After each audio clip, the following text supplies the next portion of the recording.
Hello, what's up, everybody? What's up, What chat? is up? See all the friendly faces in the chat, man. Holy Toledo, Canna Alicia, Doja Ridge, Variant, man. What's up, everybody? Red What is Weasel in up? the house as usual. Medicate Maine, hell yeah. Green Howler, what's up, Green Howler? Welcome back, Green Howler. I hope you had a good trip. I know you were off on adventure. That's awesome. Ohio Terp Queen, what's up, everybody? Love seeing you guys Lindsay, all hanging the here. guy who's always first at commenting. Yeah, I see there. Like, I don't even know if that's automated or what, dude. He's like the first every time. I think one time he was like third on my channel. I almost fell out. Hell yeah. Well, hope you guys all had a great week. We have a fun show planned for you today. We got Miles hanging with us. What's up, Miles? Miles from Fermented Plant Extracts in the house. Greetings. Yeah, we're going to be hanging, man. We got a bunch of fun stuff to talk about. And we're going to be doing things slightly differently today. I was telling JR, man, JR's been super excited to hang out with Miles. He's got a bunch of great topics for us to talk about. And I was like, hey, I'll have some questions maybe. I was like, I'll hang out. We're going to let you guys do your thing. So I'm going to kind of take a step back today and let JR take the reins here. He's got a bunch of great stuff to talk about with Miles. I'm going to ask you guys a bunch of questions and stuff and hang out with you guys in the chat and be one of you chat people. So I'm excited to hang out, man, get to know Miles a little bit better. But yeah, before we get too into that stuff, man, I had a few little bits of news stuff I wanted to cover with you guys. First off, man, I went to Tahoe this last week and it was really fun. I just got back yesterday. Feel like I need a vacation from my vacation. Yeah, you do. Get to the grow room. That is. Yeah. Well, so that was one exciting thing was I was pretty worried about my grow while I was gone, so that was the thing. I was away from Sunday to Thursday. So it was, a bit of time to be away from the garden. So luckily I had a good plan in mind. I transplanted everything right before I left and gave everything a nice, real heavy watering. I went from 1 gallon to 3 gallons, 3 gallons to 7 gallons. Perfect timing. Watered everything real heavy right before I left, came back and it was perfect. Things were just starting to look like they needed water again. So the garden, everything went great while I was gone. Also, man, I came back to a lot of just like great positive emails and awesome messages from people, a couple of seed orders. So I was blown away with just the positivity I came back to. So just wanted to shout that out and say thank you to all you guys. So yeah, and if I didn't get back to you right away, that's because I was away. But yeah, I kind of like took my phone and I tried to not look at it the whole time I was there. I tried to just disconnect and hang out with my family, hang out at the lake with the dogs. It was a good time, man. It was a good time. So got to go. And I kind of wanted to give a little disclaimer. The last episode, I had been in a 48-hour pain cycle, and I had 7 hours of sleep in 48 hours. So I was pretty rough, guys. I apologize about that. We're going to have Blessed Coast back on. He's going to talk to us about home tissue culturing. That's something he's got locked down really well. So we're going to have Blessed Coast back on here in about a month, and we're going to get that handled. And I, again, apologize for my state of being at that moment. You were totally fine, brother. And I wanted to say you have stepped up so much with helping us out with the guests, getting the guest book, we've had so many awesome conversations in the last few months with all these great guests you've set up. And that has been all JR. I was trying to point to the right side. Yeah, that has been all you, buddy. So I really appreciate you. You've been such a great co-host, and it's been awesome seeing you like stepping up, taking the reins with the guest thing. And I'm having such a great time hanging out with all these great people. Like you said, we're gonna have Jinx Proof coming up. I'm really looking forward to that. Getting to hang with Jinx Proof, man. Yeah, man, Jinx Proof is my guy. So I'm super excited to hang out with Jinx. So we got a bunch more fun stuff. Like you said, we're gonna have Blessed Coast back to talk about some more stuff with tissue culturing. That sounds super interesting. So yeah, I'm really excited about all the guests and stuff we've been doing lately. I think we're shooting for kind of like a guest every other week-ish. It's like sort of what we're going for, just so you guys know. But oh, by the way, here's a picture I took in Tahoe. Wow, that doesn't even look real, man. No, Tahoe is like one of the most amazing places in the world, guys. I don't know if you've ever gotten to go there, but if you ever get a chance, you should. Let me make that. Can I make it bigger? There you go.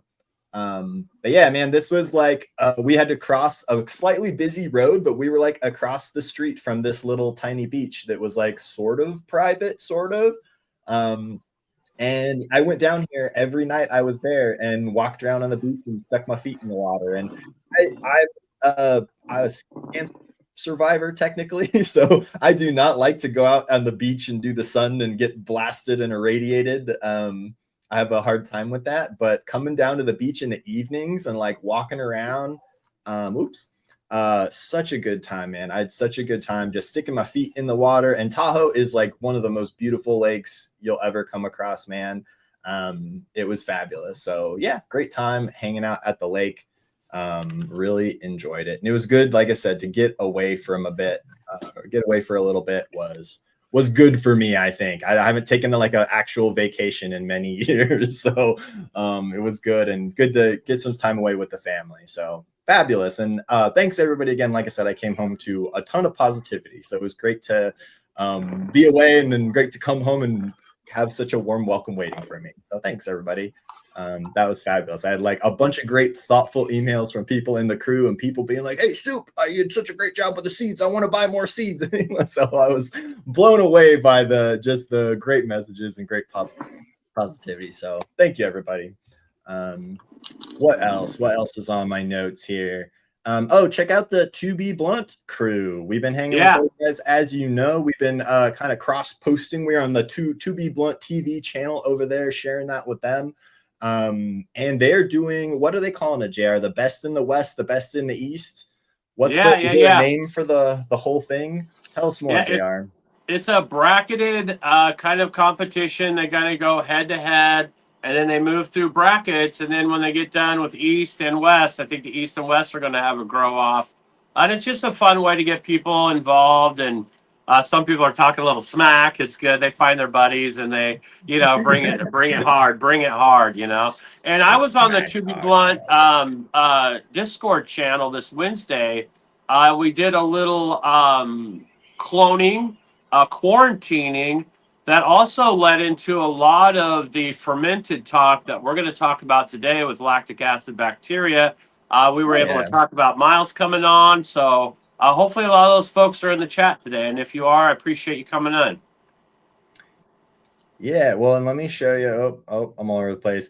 This is the bracket, man. I was looking at this and I was excited. I don't know if it's been fully filled out or if this is an older one I'm looking at, but just looking here, I see some names, man. I see Holy Toledo on here, the Rogue Farmer, Vark. Your mailman Grows, I think, was providing cuts. He was one of the cut providers. Hell yeah, Vark Dog, man, Trua.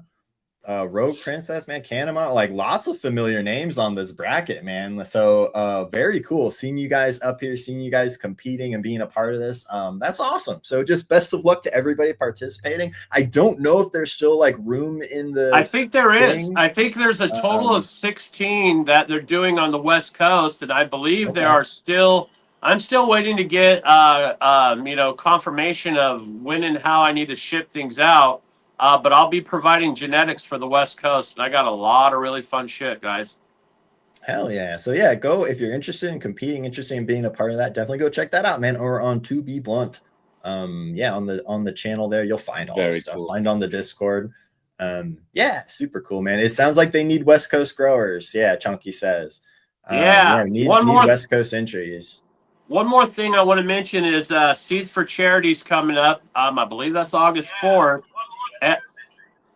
And we're going to be doing the entries for the Canna Capable group. Nice. A lot of the Canna Capable community, they get genetics and peer-to-peer support for disabled folks like myself who need help getting their own medicine and their own sovereignty in their own medicine. And so we're going to be doing a fundraiser for them. We're going to be providing a bunch of seeds. I sent in a bunch of stuff.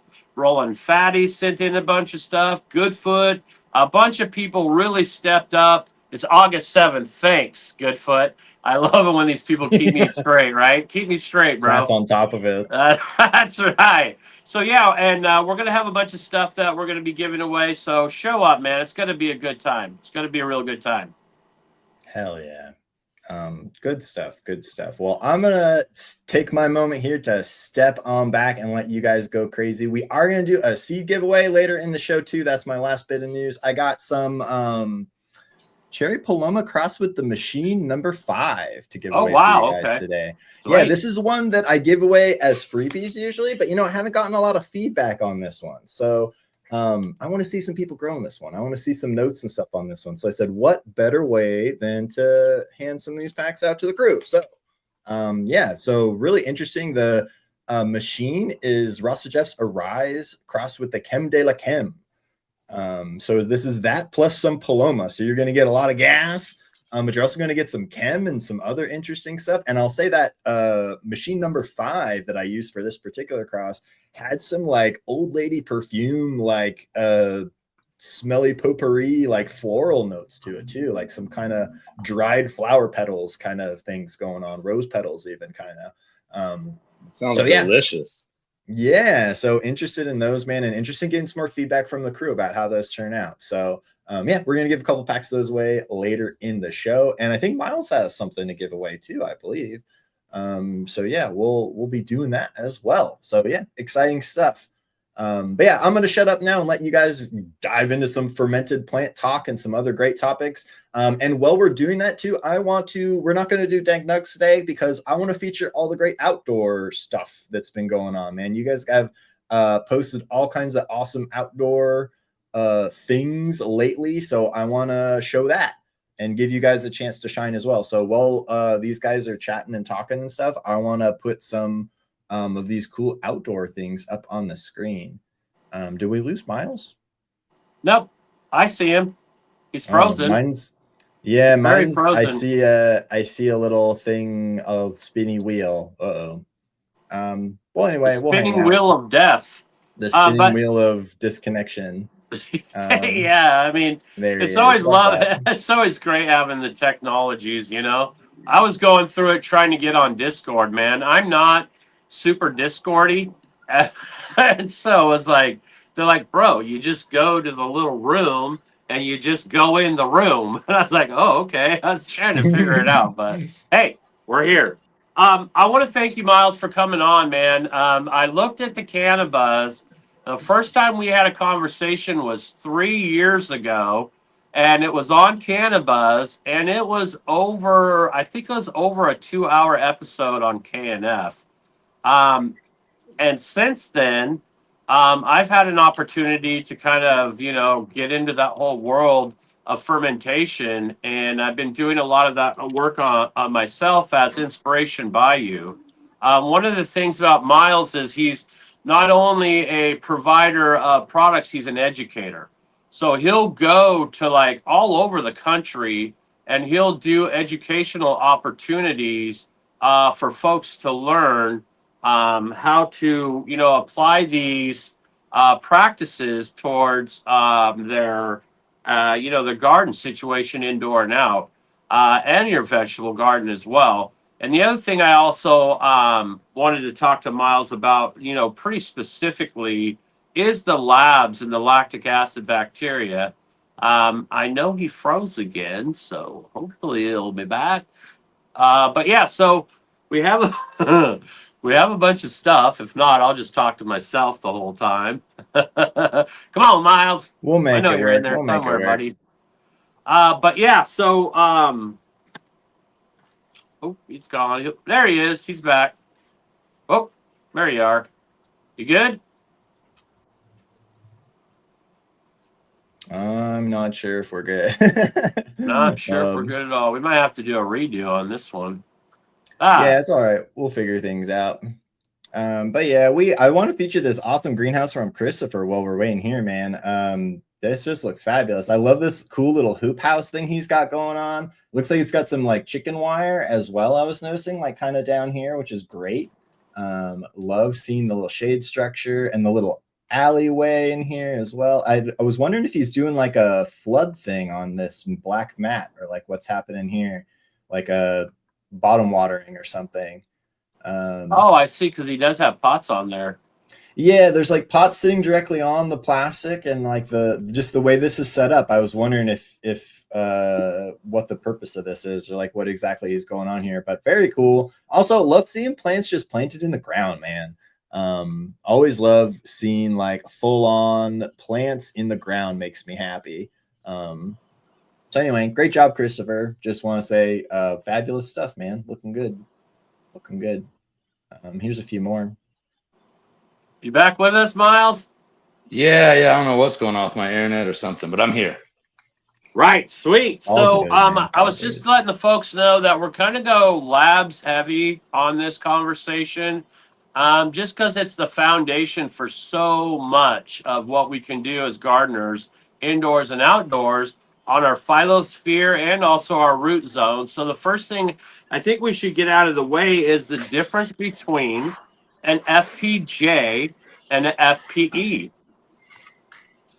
Yes, this is super important because the like acronym nomenclature, I don't know if it does us like a whole lot of favors. It helps shorten the names, but I think it creates a lot of confusion just because of the one letter difference is like a huge, distinction, and people learn one and think they know both or something. I don't know, but so an FPE, fermented plant extract, my product that's in the bottles, those are water based.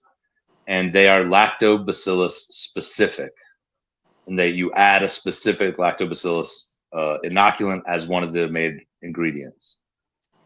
In a FPJ, it's a sugar based or a syrup. There's no water in the recipe, and you do not add any inoculant. The inoculant is like what fermentators would call it, or like beer makers and people would call it wild fermentation. So you're using the microbes that are naturally occurring on the surface of the leaves or the plant matter that you're fermenting in FPJ and FJ, fermented plant juice and fermented fruit juice.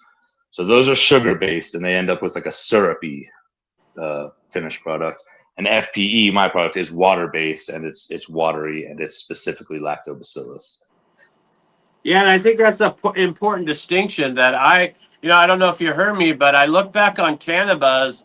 When we first had you on, it was 3 years ago, and we had over a 2-hour episode, and I was so green, I didn't know the difference between an E and a J. So I think that's why I really wanted to start out with that, to let people know that there is a distinct difference between the two styles and the two disciplines.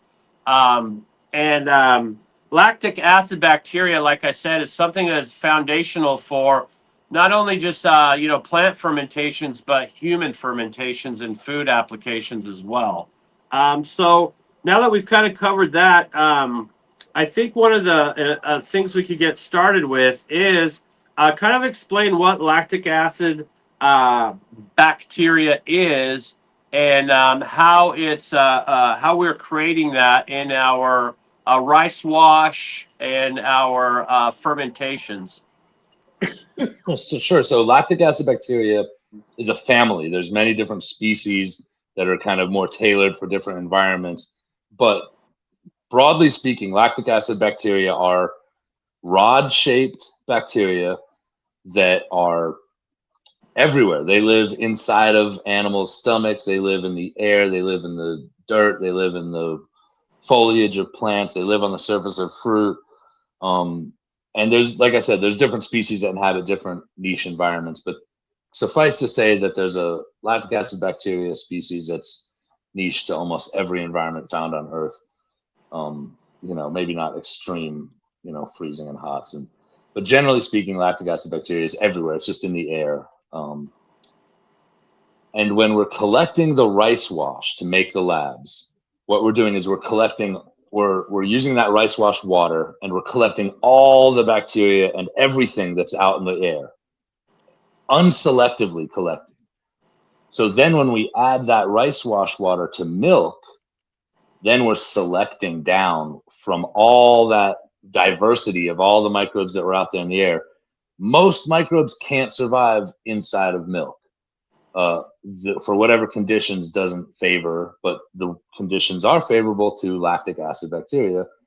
So they use that milk as a home, and they use it as a food supply as well. And that's once their population increases, they create more and more lactic acid, and that acidity is what curdles the milk and separates the curd from the whey.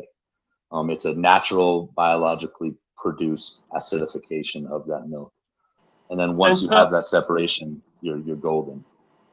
And so what are kind of the environmental parameters that we want to be in when we're trying to accomplish that? So we've got our rice, we put a cup in like a quart, we've rinsed it, we've mixed it around with a little bit of warm water, we've strained that out, we put it underneath our cupboard. What are we looking for to kind of get that film or that head to develop so we know we're ready to go into milk?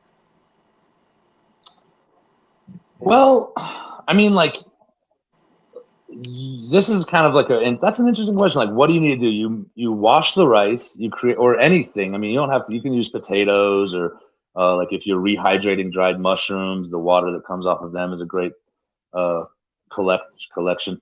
But like, I think that there's like, really, it happens super quick. And some people even are so to the point with it that they don't want it to smell bad. Like if you're making food grade KNF, lactic acid bacteria, you want it just to barely have any carbohydrate-y smell. And the color of the liquid will really just change ever so slightly. It's, sometimes as short as like 48, 72 hours. You don't want to forget about it and let it get real stinky and use that. It's not ideal. We're doing this collections happen quick generally. One thing that I always point out to people is that you can collect in different environments. Generally, people are just putting it on their countertop or something and just letting it go, or in the workspace, wherever they are. But you can take your lactic acid bacteria collection rice wash water with a little napkin or something taped over it so that you don't get bugs and dust settling in. You can take that and put it anywhere in the garden. Yeah, we had a great question. Yeah, Rusty Nails is asking, is setting the rice water outside to get different bacteria a good idea? Yeah, you know it. Yeah. I mean, it's just like, I equate this to like if people are familiar with collecting IMO in Korean natural farming. You can put it in different areas to get a different consortia of bacteria and different balances of them. Again, we're going to be isolating down to the lactic acid bacteria. So a lot of the diversity you collect is going to be irrelevant. But yes, you can collect in different locations. It's not a bad idea. But I do think that's an important note, is that in the process of the milk environment and it's acidifying, it's really going to narrow that selection down to kind of a family or a group. Yeah. The lactic acid bacteria group is going to become dominant, and you'll even, even the diversity within that group of lactic acid can become less diverse. One species or subset can become more dominant.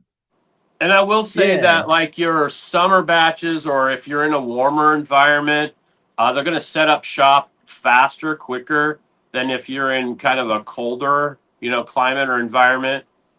So you may, like if you're in the summer warmth, you may want to really keep an eye on it to make sure you're not pushing it past that point, especially if you are using it. Like I use it as a tummy medicine for my family. I have a recipe that I use. I'll take the farmer's cheese, I'll add it to a Greek yogurt, and then I'll add buttermilk to that. So I'm getting a wide, broad spectrum of beneficial breaker downers, I guess you might say, that kind of help that whole digestive process out. And I've mentioned on the show before, it works extremely well for dog farts. Like if your dog has horrible gas, you give them that farmer's cheese, and within a couple days, man, it really eliminates that. It does a good job. And one of the other things I saw and I read about was, how like poodles get that kind of red, teary stuff under their eyes? A lot of that that's an imbalance of microbes in their stomachs and in their digestive systems. And so that farmer's cheese or those preparations can also reduce or eliminate that in your dog's gut. Yeah, real quick, I want to jump in. We had a question. I want to take us back to basics a little bit here because Steve Crabtree in the chat was asking, so lactic acid isn't just milk. And so let's start at the beginning real quick. And what is lactic acid bacteria? Like, can we just break down what it is, where is it coming from, and why we're using like milk, and what is the relation to milk? Like, can we just hit that real quick for the folks at home? Sure. So lactic acid bacteria lives inside of our stomachs and inside the stomachs of ruminant grazing animals, and therefore it's present in milk.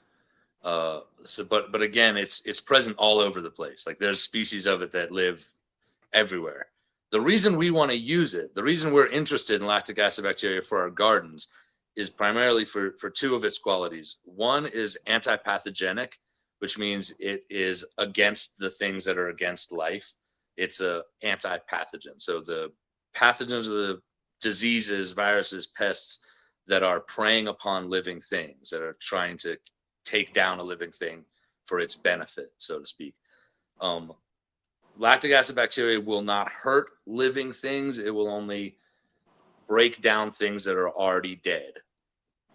But the byproducts of lactic acid bacteria, their outputs, like what they leave behind, which includes both their waste products and their like dead bodies, their dead corpse pieces and organic matter that made up them.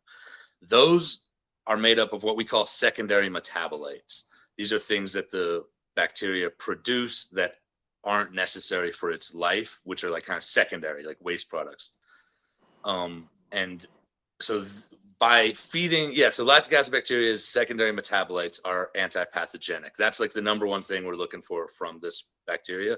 The other one is its ability to break down and decompose. And this is what I was talking about, how it won't hurt a living thing. It only is going to decay already dead things. That's what lactic acid bacteria does. And then as an organic grower, as a composter, as a living soil guy, we are always looking for the decomposition of our organic matter into a plant available form. And lactic acid bacteria are like experts at that job. That's their sole way of surviving. That's a great picture. Yeah, I was gonna say, check out Chunky separation. Nugs in the chat there helping me out there. Chunky, this is a pic of his lab fermenting in his cupboard. He says this is 3 days after adding raw milk to his rice wash. So kind of what you're doing here is you're using a rice wash as a collection media, right, to collect wild bacteria. And then we're adding milk to that to allow the lactic acid bacteria to become dominant, right? We're kind of like feeding the good bacteria and sort of using the milk as a way to separate the good from the bad, kind of, and make our culture here dominant in the good kind of bacteria we're after, those lactobacillus. Yes, it's a way to target and isolate our target species and families of bacteria. But yeah, that's a great picture of separation. Yeah, and good job, Chunky. One of the things that we kind of talked about on that Wednesday show is the difference between using a raw milk or a homogenized, pasteurized milk that you might get from the store. At the end of the day, is there going to be a big difference in those collections using, or even like the difference between using goat's milk and cow's milk? Is there going to be a big difference? Great question. I wouldn't say a big one. I think that the bigger difference is in your collection, is like where you're getting it from, and then what you're adding to it is the milk. Because I mean, you can make it out of like powdered milk, even like boxed powdered milk will work for getting this separation and feeding the microbes, isolating the bacteria. So I mean, I'm always on this thing of like we're growing ganja, most of us, to use as medicine or to use it for ourselves or families and people. So like if you got really good milk, like you drink it, you use, like if you got extra really good milk, make some labs out of it. But I mean, like for garden inputs, or like if you're making like a special batch for the family, like that's like, but if you need bulk, like making it with anything you got is the way to go. And like whatever milk you got is going to work. Bottom line, any milk will work. And I think that your end result is going to be somewhat comparable depending upon the collection. I have heard it recommended to not use lactose-free milk, which I thought made a lot of sense because I haven't tried it, but it makes sense because if you think about it, kind of what you're feeding these bacteria to, what we're doing with the milk is we're providing the bacteria with a food source, right? And then when you provide, we're putting a ton of milk in here with this bacteria, and they're like, oh wow, I'm gonna go crazy now and multiply out of control. They're gonna take over the culture. So the point of it is kind of the lactose in a sense, I think, right? Something about I would intuitively not do it. Something about that just seems wrong. So I love that your like chat or people came back with the same like reinforcing concept. And yeah, just for the most part, barring lactose-free milk, any dairy, any is going to work. Anything like that, cow milk, sheep milk, goat milk. Oh, a good milk. point here. So someone mentioned using whole milk versus using other types of milk. And I'll say I've done different batches, and you'll notice this layer here, this top layer, this is your fats. This is your fats and stuff kind of. This is the cheese kind of forming at the top. So if you're using milk that's heavier and as like whole milk versus like skim milk or low fat or something, or if you use heavy cream or raw milk or something, you may see a different layer here. You may see a thicker layer or a thinner layer, kind of depending on what you're using. So, but the important thing here is we're after this middle part mostly, right? I mean, the bottom is mostly solids that kind of settle out. The top is kind of a cheese that kind of forms and is a lot of the fats and lipids and things like that. But this serum here in the middle, this is kind of liquid bacteria, living in here. So this is kind of the good stuff here, right in this middle layer. So, yeah, good to all keep that in mind. But yeah, take it away, guys. And so we've kind of touched on two concepts, and that is the out-competing concept and then the actual kind of breaking down concept. So before we get into the out-competing part, can you talk about that, kind of get into a little bit about that relationship in like a root drench? Can you talk about a little bit of usages per gallon recommendations? And then maybe also talk about, is it like having a beneficial relationship with the root zone where you're in the exudate exchange, or is it kind of a secondary breaker downer where it's making that stuff available for your exchanger guys? Yeah, the latter of what you just said, where like lactobacillus is primarily beneficial to us in the like the one end of the soil food web that concerns the decomposition of organic matter, whereas what you're talking about is the other end, which is like the delivery system where the soil food web delivers that nutrition directly to the root tips of the plant through that root exudate zone, whether it's and ectomycorrhizal fungi or bacterial or rhizophage. There's some exchange happening there. And I would have to do a little more research, honestly, to talk about lactobacillus's role in that. But just like whenever I have an idea about what lactobacillus does and I search it, it's like, oh yeah, it does that. Like usually it's like, oh, it's been shown to have some role in there. Like it does something along those lines. It can do that. It's pretty versatile, and it's such a broad, it's just so many different species that there's a lot of research about labs. If you use Google Scholar and search lactobacillus and then anything relative to soil and these exchanges we're talking about, it's likely to come up with something very interesting. But so what was the second part of that was about the usage? Yeah, like their usage rates per gallon if you're doing a root drench. Usage. Okay, so in KNF, the usage rates are 1 to 500 or 1 to 1,000, which that correlates to 4 to 8, or rather 8 to 4 in that case, but 4 to 8 ml per gallon. I go way stronger, and that's for like lactic acid bacteria serum made the KNF way, which is super rich. In the fermented plant extracts, I suggest using them at like 1 to 4 ounces per gallon. Especially for foliar sprays, like once you titrate up, the higher doses of foliar sprays really do some wonders. And the higher dosage in like compost building, compost accelerating, and really getting soil going, really kickstarting organic amendments to provide that nutrition into the soil food web directly from the organic matter. That's the that's the main reason for like that increase in dosage for me is that we need more aggressive in our container gardens that we do a lot of times, or in controlled compost piles and bins. We want an accelerated and aggressive decomposition. And I think that brings up, kind of our next phase of things is the out-competing aspect of it. I know, like in the leaf surface, the phylosphere, it's really effective for pushing out any kind of like, PM or anything that might be trying to set up shop on your leaf surface.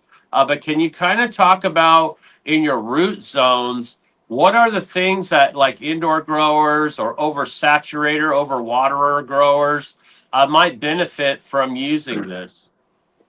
Okay, yeah, that's a great way to put the words in my mouth. That when an overwatering event occurs, lactic acid bacteria is what we call facultative. So it can switch from being aerobic to anaerobic. It'll live inside of water, pure water that's not being bubbled, and it'll also live floating around in the air, because it's such a diverse species set, and it's such a vibrant bacteria, and like, vigorous and just hard to kill. It gets around easily. So when it hits the soil, when you're getting those benefits in the soil, I'm sorry, I lost my train of thought. Well, I was just asking about the things what are some of the common things that set up shop in those situations that we're going to outcompete by using our labs? Oh, sure. So the labs can both outcompete for, I was talking about an overwatering event, labs switching into facultative. So as far as breaking down and outcompeting, like they can both like be so vigorous that they outcompete for like the food supply, that they dominate the decomposition of that food supply before other things can get in there, whether that's aerobic or anaerobic, both. And then also back to those secondary metabolites. The secondary metabolites act as the anti-pathogenic qualities. They have certain like different organic acids and enzymes that act as catalysts for reactions that can like disrupt the life cycle of these pathogens. And that's where a lot of this research that I was talking about on Google Scholar exists, where they feed a certain species of lactic acid bacteria a certain food supply to get a certain output within its secondary metabolite set. And then that specific output that the bacteria made is like kills off all these different pathogens. And that's the not outcompeting side of it, but just the anti-pathogenic side. But it does like outcompete in that way. But that's the specific mechanism of that outcompeting, is their stuff in their secondary metabolites. And just to add to that real quick, so like when you're talking about overwatering, right? And like, so when you overwater your plants, or if you leave a plant sitting in water and that water gets all nasty and stinky and like that, or if you overwater your plants, you go smell that root zone and you're like, ooh, something's off there, right? That is a lot of bad bacteria kind of taking over. That is what happens when you have an aquatic zone happening in your soil that's not supposed to be an aquatic zone. You'll have the wrong kind of bacteria starting to become dominant, and they create a lot of those nasty smells and a lot of and this is like really overgeneralizing, but a lot of the anaerobic bacteria are the ones that are kind of pathogenic, right? Those are the ones that can make you sick, or those ones that can make your plant sick. That's not always the case again, but most of the time that is sort of a thing. So lactic acid bacteria is really cool in that it's unique in that it can live in both an aerobic situation and an anaerobic situation. So in that situation where you've overwatered and all those bad bacteria are starting to take over, they won't completely take over. If you get some lactic acid bacteria in there, you'll have something good growing in there as well. You have something good in there competing that can still survive in that aquatic, more unfavorable environment where a lot of other beneficial bacteria and a lot of other beneficial organisms wouldn't thrive. Lactic acid bacteria can still give you benefits and can help bring your plants kind of back from that. So that's why we talk about facultative anaerobe, right? The magic term there, meaning when it has to be, it can survive, right? When it has to, it can make it in that aquatic environment, and it can still provide a lot of benefits. And one of the applications that I've kind of stumbled onto is if you are a aeroponic cloner, and you're cloning in aeroponics, I found using just 1 mil per gallon in my aero cloner keeps my roots pearly white. And so I find that out competing part of it is really is a huge benefit. And can you kind of talk about maybe even like lines? Like if I'm wanting to clean my lines, or if I'm using like an earth box where I've got maybe a reservoir of water kind of just sitting around, can you kind of talk about the benefits of that as well? Bro, those are two great examples of like kind of underutilized traits and benefits of labs. But yeah, I've even seen products that are designed for the purpose of cleaning out drip lines and unclogging clogged emitters in drip lines, that the active ingredient is lactic acid bacteria, because 9 times out of 10, whatever's clogging that emitter is some kind of organic thing that can be decomposed to break down smaller and then eventually clear through by water pressure out of the emitter. So yeah, I think I can't remember who. I think it was one of these like chemical companies that that put out a lactic acid bacteria product just for cleaning out the lines. And yeah, if you have reservoirs, indoor or outdoor, of standing water, if you're using a sub-irrigated planter like a what were you saying, earth box, that's that stagnant water thing that can happen sometimes with labs is a great way to kind of mitigate that from getting too stinky or getting out of control with any other bacterial colonies growing in it, or anything you don't want. And I think, in our industry, we talk a lot about IPM as integrated pest management, but this is a form of IPM in that it's integrated pathogen management.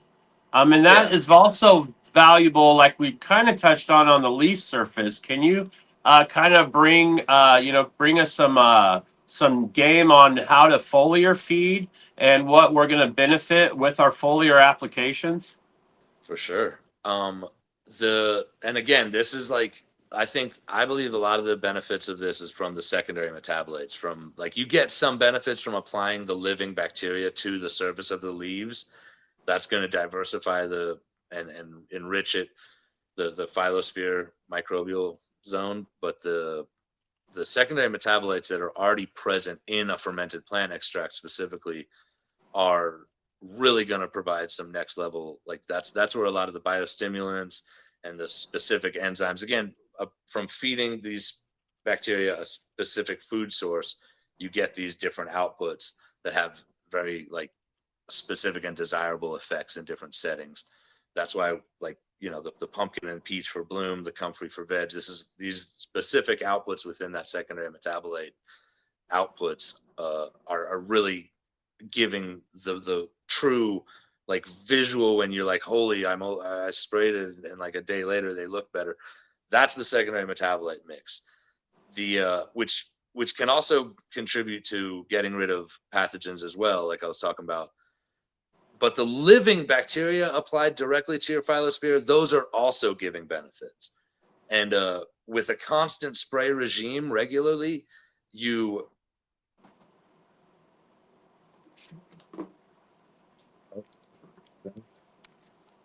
incredible results. It's just longer term, Awesome.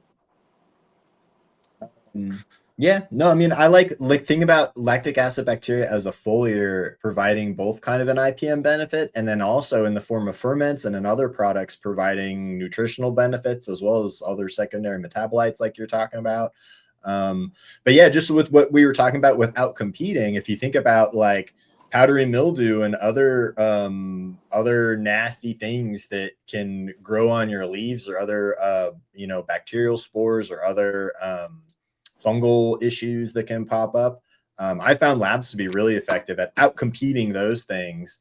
And I remember it being like an old school grower tale of like using milk to fight PM, right? Like that was always a thing we'd hear about. And I, don't think that's really the best move these days, but they had reasons for that. And I think the reason was lactic acid bacteria, right? And the way it has an ability to outcompete a lot of these pathogens.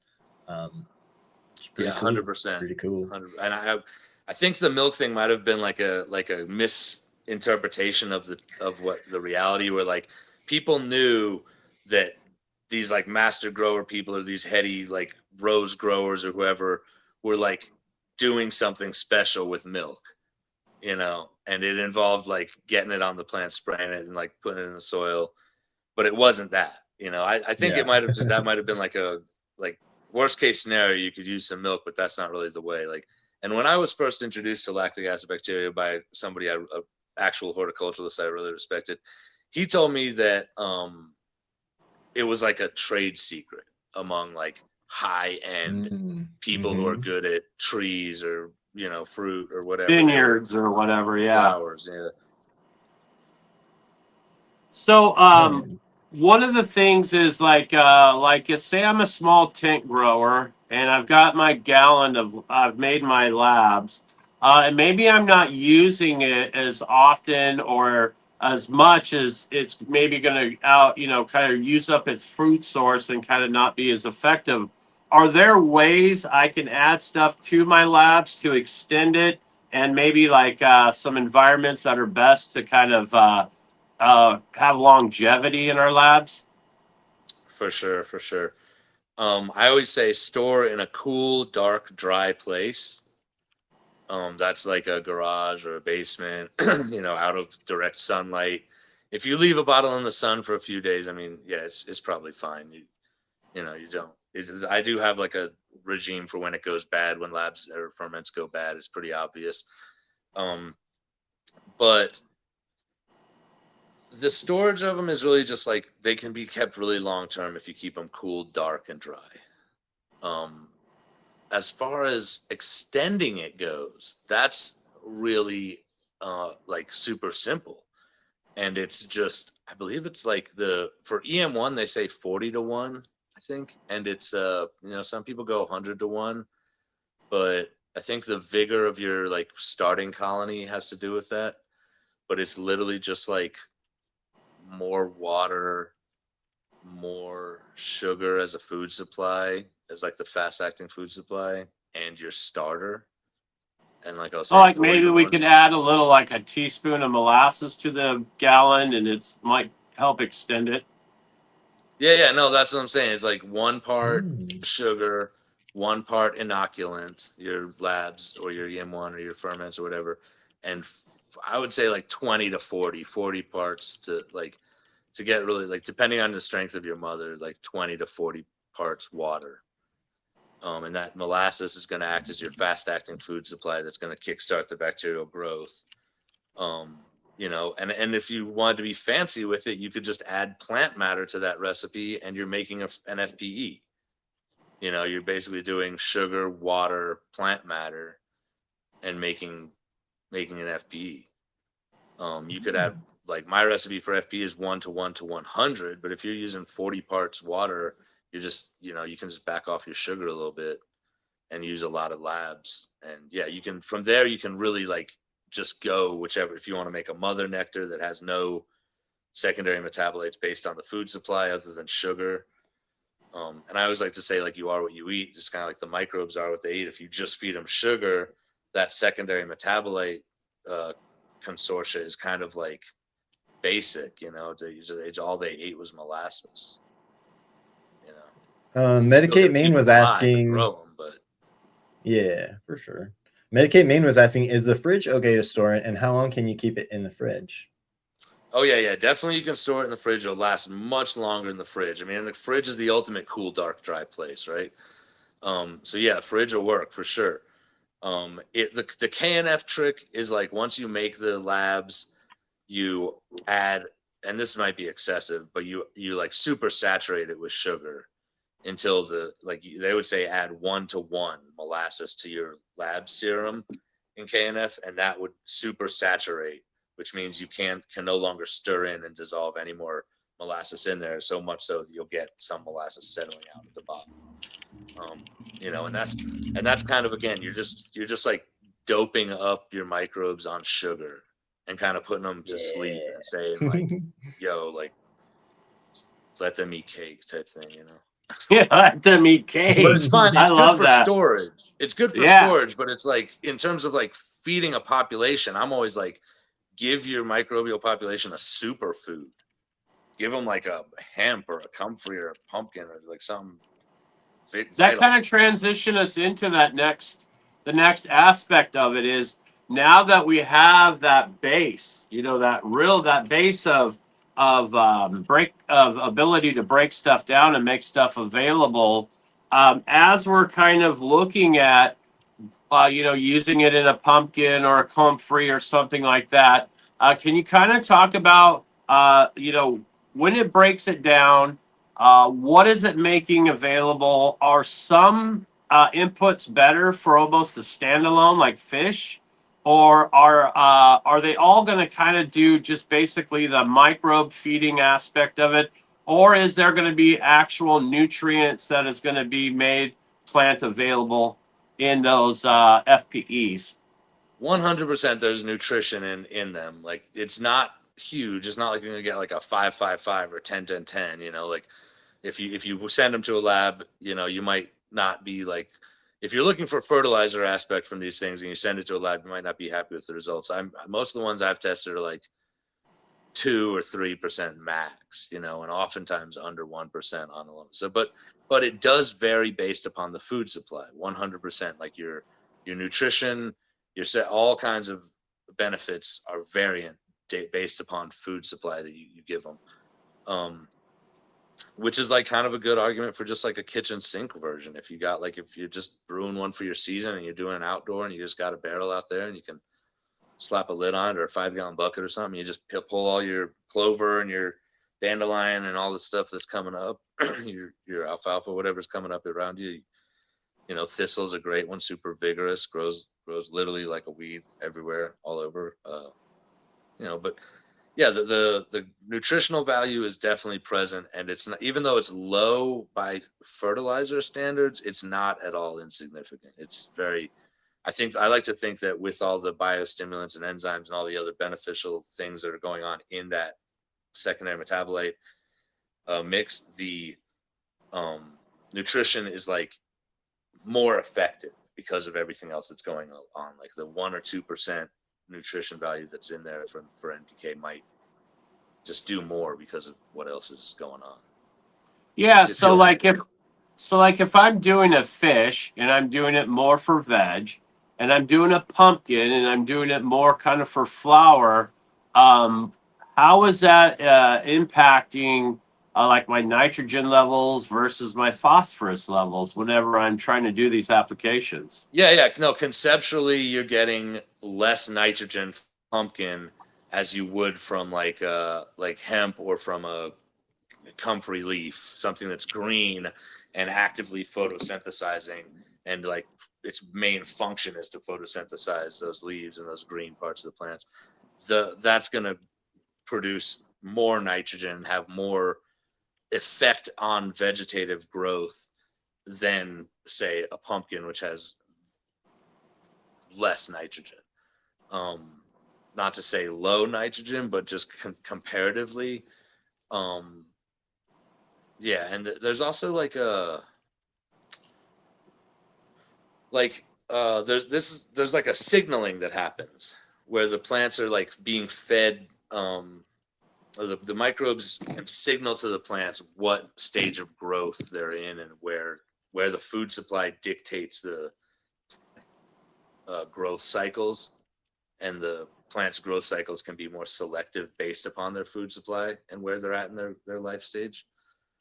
I'm trying to remember, there was like they're called lactones. There's just a couple studies about, I was studying about lactones being a secondary metabolite of lactobacillus, and their signaling.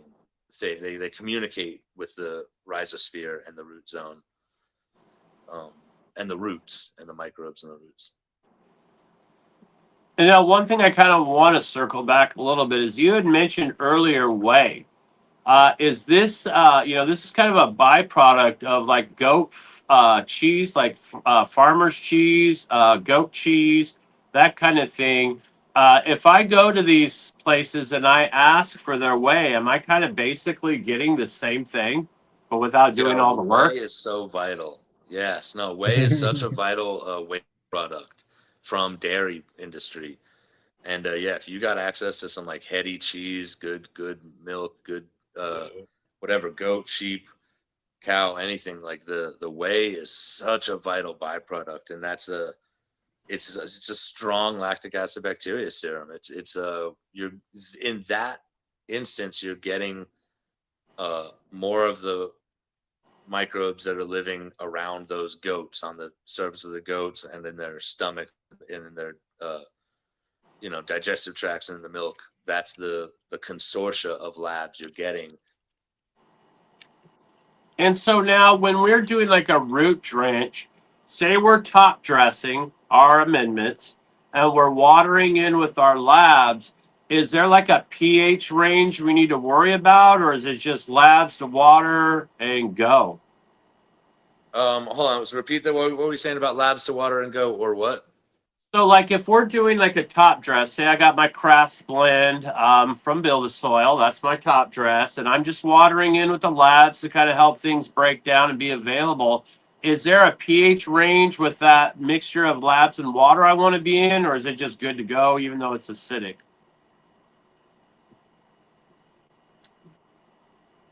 I'll hop in. I think kind of one of the problems is if you overdose with labs, you can drop your pH quite low, which can cause problems. So that's my understanding with it is like that's why you would want to avoid going too heavy with the labs, because you don't want to tank your pH necessarily or cause big changes like that in the root zone. Not sure if we lost Miles, but maybe he can join in on that.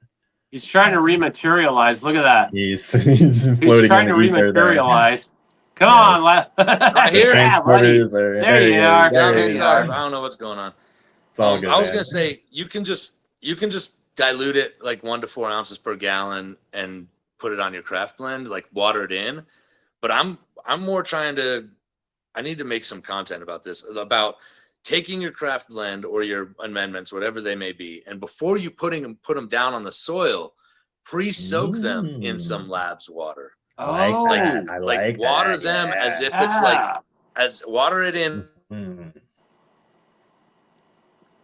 Did we lose them again? But just I like that idea, man. I like that idea of like pre-wetting your dry amendments, pre-wetting, letting them pre-digest. We lost a little bit of you there, Miles, but yeah, I love that idea of pre-digesting. That is such a good thing, and you should make that video, Miles. You should make that video. I'm gonna watch it. It keeps the dust down also, because you don't want to put down nothing, and like especially when you're in bloom where the dust could get up in the air. In commercial settings, it protects the workers. And yeah, I like that. Pre-wetting of amendments is a big one. I would do like my amendments mixed in with the little compost or mixed in with the little castings. I bet you could do that and do your lab on top of that too. I would honestly probably keep them separate, because the labs is going to become like really dominant in that soak. That's a good point. And then, so I would soak your amendments first, and then once they're like a day or two soaked, or you can just do it immediately, or you can let them sit. But then mix that wet amendment mix in with your worm castings or your compost, and then lay it down. That sounds good. Yeah, that sounds like a much better way to do it. But, I mean, it probably wouldn't kill it if you mixed them both. Did it? Yeah, but I like that idea of trying to preserve the diversity of the compost, right? I think that's smart. Hell yeah. And now, we had some cool comments about sub-irrigated planters. So I just wanted to jump in here real quick with some cool freaking plants, man. Wow, yeah, those look great. Yeah, check this out. This is from our boy Fatties, man. This is from Rolling Fatty. So I just wanted to scroll around his little setup here. I see some earth boxes. I see some what look like homemade earth boxes, maybe made out of totes. Yeah, I see some definitely. Got a big fat mullein flower there. It looks like big mullein right there. Yeah. Some marigolds as well from Fatties. Some peppers, some beautiful purple peppers. Look at that. Wow. Yeah, looking good. I think that's an eggplant back there. Yeah, I think. And then look at there's the cannabis in the earth box, man. Looking good. Lovely. And yeah, I love earth boxes, man. Earth boxes are great with lactobacillus or with adding a little bit of ferment to them, I think too. Like you got to be careful putting ferment in the res. I think you want to water it in over putting it in the res, but yeah, man, I love a good earth box Earth boxes and lacto too works really good. Like we were saying, when you got that water sitting at the bottom, you risk running into kind of anaerobic conditions. So letting the earth box, letting the reservoir dry out was a really good tip I got from Jeremy from Build a Soil. Let them dry out before you refill them. That gives your soil like a little bit of like a 1 or 2 day break, right? So the soil's not always sitting in water. And then when you do refill it, add a little bit of labs in there with it and get that lactic acid bacteria. But yeah, just some great tips. Looking great, Fatties. Looking great. Really Oh, great. Fatties in the chat says that's the lemon Jeffrey. Yeah, looking Nice, good, man. nice. That shit gets you really high. Beautiful little garden here. Love this space, man. What I feel the stress melting off me just looking at this picture. Yeah, right. That's the chill zone. What? Yeah, sure. like Fatties. I love it. Looking like a good spot here. Also, it looks like he's got like a little structure here, so he can put shade over it if he needs to. Fences keeping the deer and the pests away and things like that. So lovely setup there, Roland. Fatties. I love to see it, and also love seeing the marigolds and the other stuff mixed in. The lettuce. Definitely a great time to get into growing your own lettuce, I guess. Right. Love the setup here, Fatties. Looking really good, man. And yeah, love all the great conversation and chat too, guys. I'm having fun hanging out. Keep the questions coming. I'll try to hop in with them where I can. I had one question, Miles, I wanted to get your thoughts on. Rusty Nails was asking, is there a relation between lactobacillus and subtilis? Are they in the same? Do you know? Are they? My understanding is that subtilis is like a family of bacteria that mostly lives in the soil, whereas lactobacillus is a different family. But I know bacillus is like a big giant net that encompasses tons and tons and tons, like billions of species of bacteria, probably. But yeah, I wasn't sure. Do you know anything about the relation between Bacillus subtilis or those types of bacteria and lactobacillus? Sure. So Bacillus, just the subtitle Bacillus, which exists in Lactobacillus and in Subtilis bacillus, is like a specific species set. That Bacillus suffix or prefix is referring to the shape of the microbe. When it's like just seen with the naked eye under microscope, it's a rod shaped. It's oblong in some form. Yeah. So Wikipedia tells me, it's Latin. Bacillus is Latin, meaning little staff or wand. It is a genus of gram-positive rod-shaped bacteria, a member of the phylum Balactoria, containing a whole bunch of species. So yeah, it's a subspecies of bacteria that have that rod shape to them. Interesting. I like the magic rod. I think that's very kind of like poignant for for what it really brings to the table. And I want to kind of transition before we get into human health and its applications in food applications to mushrooms and maybe our mushroom substrate. Is this something that we can use with our cakes to kind of keep from having bad guys set up shop? Interesting question. Yeah. No, the lactobacillus is a great additive to mushroom substrate, specifically right before you fruit. Not when you're colonizing necessarily, but when you're going into your final fruiting substrate, and then along the stages of fruiting, like especially after you harvest a flush and you don't see much pinning, that's a good time to reapply. But honestly, anytime you're adding moisture back into your fruiting substrate, you could be adding low amounts of lactobacillus, fermented plant extracts, any of these preps that we're talking about using labs. Interesting. And I like that idea because, yeah, as you're saying, like thinking about the timing, I recently did my first few mushroom grows about 6 months or so ago and had a real good time learning all about it and hanging out with chat and being a newbie again. So I had a great time. But yeah, that makes a lot of sense thinking about like, as you're going into that fruiting stage, that's when you're concerned about contaminants, right? That's when you're concerned about some other thing trying to take over. So yeah, that makes sense. When you're in the colonizing phase, you probably want to let the colonizing happen without too much interference. So that I like that. That makes sense. And I love the idea of incorporating labs into a mushroom grow as well. Very interesting. Well, I think one of our big problems usually is trichoderma. That usually is one of the ones that tries to set up shop in a really detrimental way. And so if we can use this as a way to make it unhospitable or even a zone that it can't even set up shop in, I think that's going to be extremely beneficial to our, like he said, I think, like also after you've done your first flush and you're kind of re-soaking your cake to get your second flush. It seems like that's a brilliant time to kind of apply this in a way that's going to help because, the longer you go with your cake, the more chances you're going to run into stuff like trichoderma. Exactly. Yeah, and that's just one of those anti-pathogenic qualities from labs that you're going to get there, and the out competing for the food supply. So yeah, the trichoderma is a big one, and lovely, yeah, nice greenhouse. Yeah, looking good. This is from Holy Toledo. This is Holy Toledo's lovely little hoop house here. Looking good, Toledo. And I like seeing the fans out here. I thought that was interesting. I like seeing people doing things like worried about airflow in an outdoor situation. I think sometimes people move outdoor and think, nature will take care of everything. But when you're in a greenhouse or if your weather's not perfect, or if you don't have any wind, adding some fans can definitely improve things and help get some airflow going in there. So wanted to call that out. And I like seeing Toledo's. And you can tell by looking at his plants, the fact that they're wider than they are tall tells you that he's doing really good training techniques. Yeah, well, and the fans probably help with that too, right? The fans are going to help kind of blow those plants around a little bit, get a little bit more airflow, and kind of help them branch out and get kind of stronger stems. And I like that a lot. Getting more airflow through the canopy helps out in a number of ways. But yeah, looking good there, Toledo. Looking good. Really good. Love to see it. Love to see it.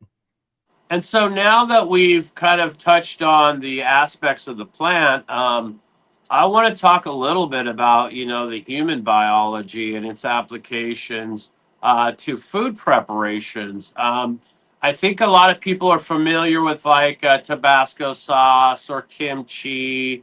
Can you kind of talk about how these bacteria benefit our gut and our ability to, do nutrient exchanges? Yeah, man.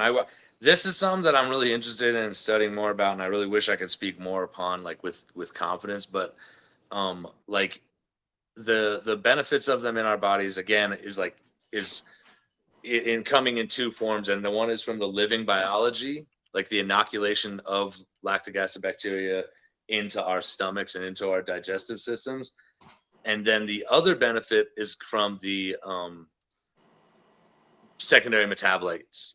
And depending upon what is like this is what I've been calling it, I always call it food supply, but it's really the like prebiotics, and the prebiotics are the food supply. So like if you're taking a lactobacillus inoculation of some sort, whether it's in a food or a probiotic pill or capsule or some prep or your own homemade preps, like the benefits that you get from that inoculation are variable depending upon what you're eating, your diet, and because that's your prebiotics. So and this is what I was saying about like the sugar in the labs, where if you just expand your labs using sugar, it's like what a shitty self-expression of the labs to have only sugar. Like what a shitty prebiotic. And like it's not shitty because it's like it is vital. It's like fast acting. It does the job. It keeps them alive. But it's like, especially for people, it's much more shitty, right? Like if we just have a bunch of sugary stuff in our stomachs and we take the labs, the probiotic benefits of the lactic acid bacteria are going to be much less than if we're eating healthy and doing our bodies right by eating good vegetables and good high quality, like plenty of fiber and this kind of stuff, enough proteins. Everything we need in our body is what the microbes want to be digesting to give us the maximum benefits. That's something I wanted to touch on because, I had Colin Bell come on, and, he said at the University of Colorado, they have a encyclopedia thick book on specific sugar recipes that target specific microbes, right? And so in my mind, I'm thinking as our modern diet, we're encountering a lot of corn syrup. And so, and a lot of our gut health has a very strong relationship to our mental health. And so if we're targeting a group of microbes with corn syrup and they're out competing everything else, that's going to create a mental kind of space that you're in because it affects your serotonin and all of that kind of stuff. And so I feel like if we can broaden those microbial presence in our digestive tracts by using some of this stuff, we could get away from some of that targeted stuff that's going to be coming in through, like you said, maybe not the best eating practices. Exactly. No, the diversity. I always say, eat a dirty carrot. Like when you grow a Yes. carrot, like just don't wash it off all the way. Like, because that's where you're literally eating the like root exudate. Like when you wash it really good, you're like, if you got it growing in your garden, you know there's nothing bad in that dirt. Like just eat get a little grit in your teeth, and like it's probably not the best advice, but it's just like a really broad spectrum. And one thing I love to recall about like working with kids is like getting their hands in the dirt is really like popular. It's like a good way to like inoculate kids with rich soil is like, putting that dirt under their Get dirty, fingernails. kids. It's good for you. Yeah. Right. Get out there In in a the good garden. Go dirt play in the setting, dirt. they're not in a manure pile, a fresh manure pile. Yeah, So in a healthy rich soil. dirt. Yeah. Yeah, like so that's a great like just self-inoculation. Eat your dirty carrot. Yeah, I And like it's that, going to man. be, I love getting my hands dirty. I love doing transplant day. I love getting dirt all over my hands and in my fingers. There's something about it, especially, man, when you've made your own soil too, and it's like something that you like. I have my hands in it now. Like I made this with my hands. Now I can pick it up and smell it. Smell that good life happening in there. Love that. Hell yeah. Yeah, it's crazy to be alive in this time where like you could be on like the 5th floor of an apartment building with like a tote full of bagged soil and be like grounding and like getting that like organoleptic experience of soil and stuff and growing stuff, and it's like we can do that. Like we're alive, we can do that. Yeah. Well, I know our boy Red Weasel. Red Weasel's in like an apartment building or something, and he's getting his hands dirty, man. And yeah, I think it's so good for people, no matter what setting you're in. Man, get your damn hands dirty. Get some house plants going. Like, get your hands dirty. Good for you. Good for your body. Good for your brain. Makes everybody live better, happier lives, in my opinion. So yeah, do it. and I think that's brilliant to talk about, carrots, just because the structure of the carrot has those kind of crooks and crannies in it. And that's where some of that, biology is going to reside. Sometimes even if you rinse it off, it's still going to reside in there. And also like raspberries, berries, they're all crooks and crannies with a lot of this, airborne. So if you're eating fresh off the berry bush, you're going to get more benefit out of that. And I think does it tie to your mental health, but I also think it ties to your immune health, your immune system as a whole. And one of the things we hear about is probiotic and prebiotic. Can you kind of talk about the difference between the two? Sure, the probiotic is the biology. The probiotic is the inoculant.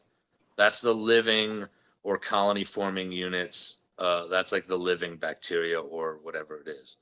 The prebiotic is the food supply that you're giving that to maintain it, because like, it's like hiking. Like you go up in the woods, it's like how long you can stay in those woods depends on how much water and food you bring with you, or Yeah, how well you word. can forage and find water out there, so like in the case of these microbes, we're not expecting them to forage. We're giving them what they need when they get there in the form of prebiotics, whether that's amendments in the soil that are going to be broken down and become nutrition for our plants, or whether that's food that we eat that's being chemically dissolved in our stomachs, whereas the microbes in our stomachs are doing like the vast majority of that decomposition. So inoculating our stomachs makes a lot of sense. But again, the variable is what we eat. The prebiotics is what's gonna, and how that happens, again, circling all the way back, is the secondary metabolites. That's depending. The prebiotics will dictate what you get in secondary metabolites from the probiotics. I like that. Yeah, if you think about it, you don't want to just like chuck a bunch of bacteria in there and be like, "All right, good luck, boys." You know, you want to In a throw them in there Rockwell and cube or something. yeah, Like, you good want to luck. set them Yeah, up for right. success. Yeah, But you want to it's set them still up for good. success. Give them And so something that while they we're can on that thrive on.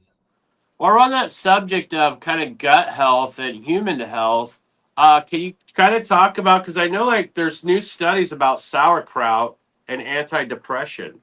Can you kind of talk about how some of these kimchis and sauerkrauts, how are they creating these microbial processes versus like what we're doing with the milk and stuff? With the milk and stuff.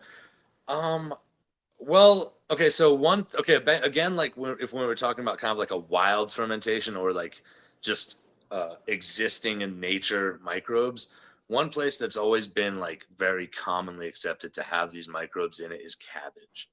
And sauerkraut is made of cabbage, and it's because so that's kind of like going back to FFJ and FPJ, the wild fermentation style of using ubiquitous, naturally occurring microbes that are on the cabbage, where you don't have to add the lactobacillus to this. You just add cabbage and water and some salt, and not too much salt to kill the microbes. So that's the sauerkraut base is just like naturally occurring labs, sauerkraut, and water, basically, or sugar and salt and water. Like that's where you're getting that um, inoculation from, is from the wild. Yeah. No, we could compare that to like something like sourdough, which is like Yes. it's wheat, it's wheat flour and water, and the microbial activation of adding the starter, which is the lactobacillus inoculation. So then in that case we're using, you know, you're getting different benefits from each one of these in different processes. In the case of the sourdough, you're not really pre-fermenting the flour a little bit before baking it, and you get all these different traits in the bread.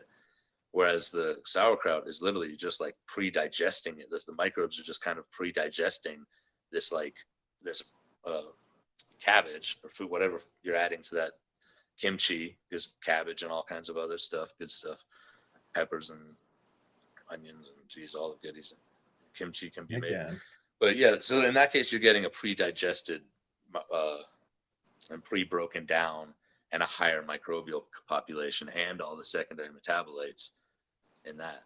So there's so many different food. Like, it's funny because when I started looking into the food side of it, and I was like, oh, I wonder what microbe is in sourdough.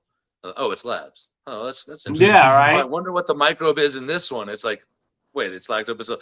I'll like be pulling like a horse, like a pet store. I'll be looking at all the probiotics, and I'm like, oh, it's labs, of course. Like, Yeah, yeah, yeah, so, yeah, yeah. Yeah, and that's so real. I mean, that's a real big industry now, is putting it in just juice and putting it on the shelf and charging you an outrageous amount of money when you can take your own labs and you can add it to a cup of juice and you can consume it just the same. And you're getting that. And I want to give a pro tip for your sourdough starter. Chef Sebastian Carosi, his family is a Sicilian family. And what they would do is they would take their flour and they would lay it out on trays next in a marine environment and let that marine layer from the ocean kind of come in and settle in on that flour. And then they would use that and they would add the cream to it to kind of create their sourdough starters. So you're getting a large variety and a really strong starter in your sourdough starter. So shout out to Chef. He's a mentor of mine. I love the food side of things, and that's why I'm really so interested in this kind of thing. And that's kind of why I developed that tummy medicine. My wife and my son both have problems with their tummies.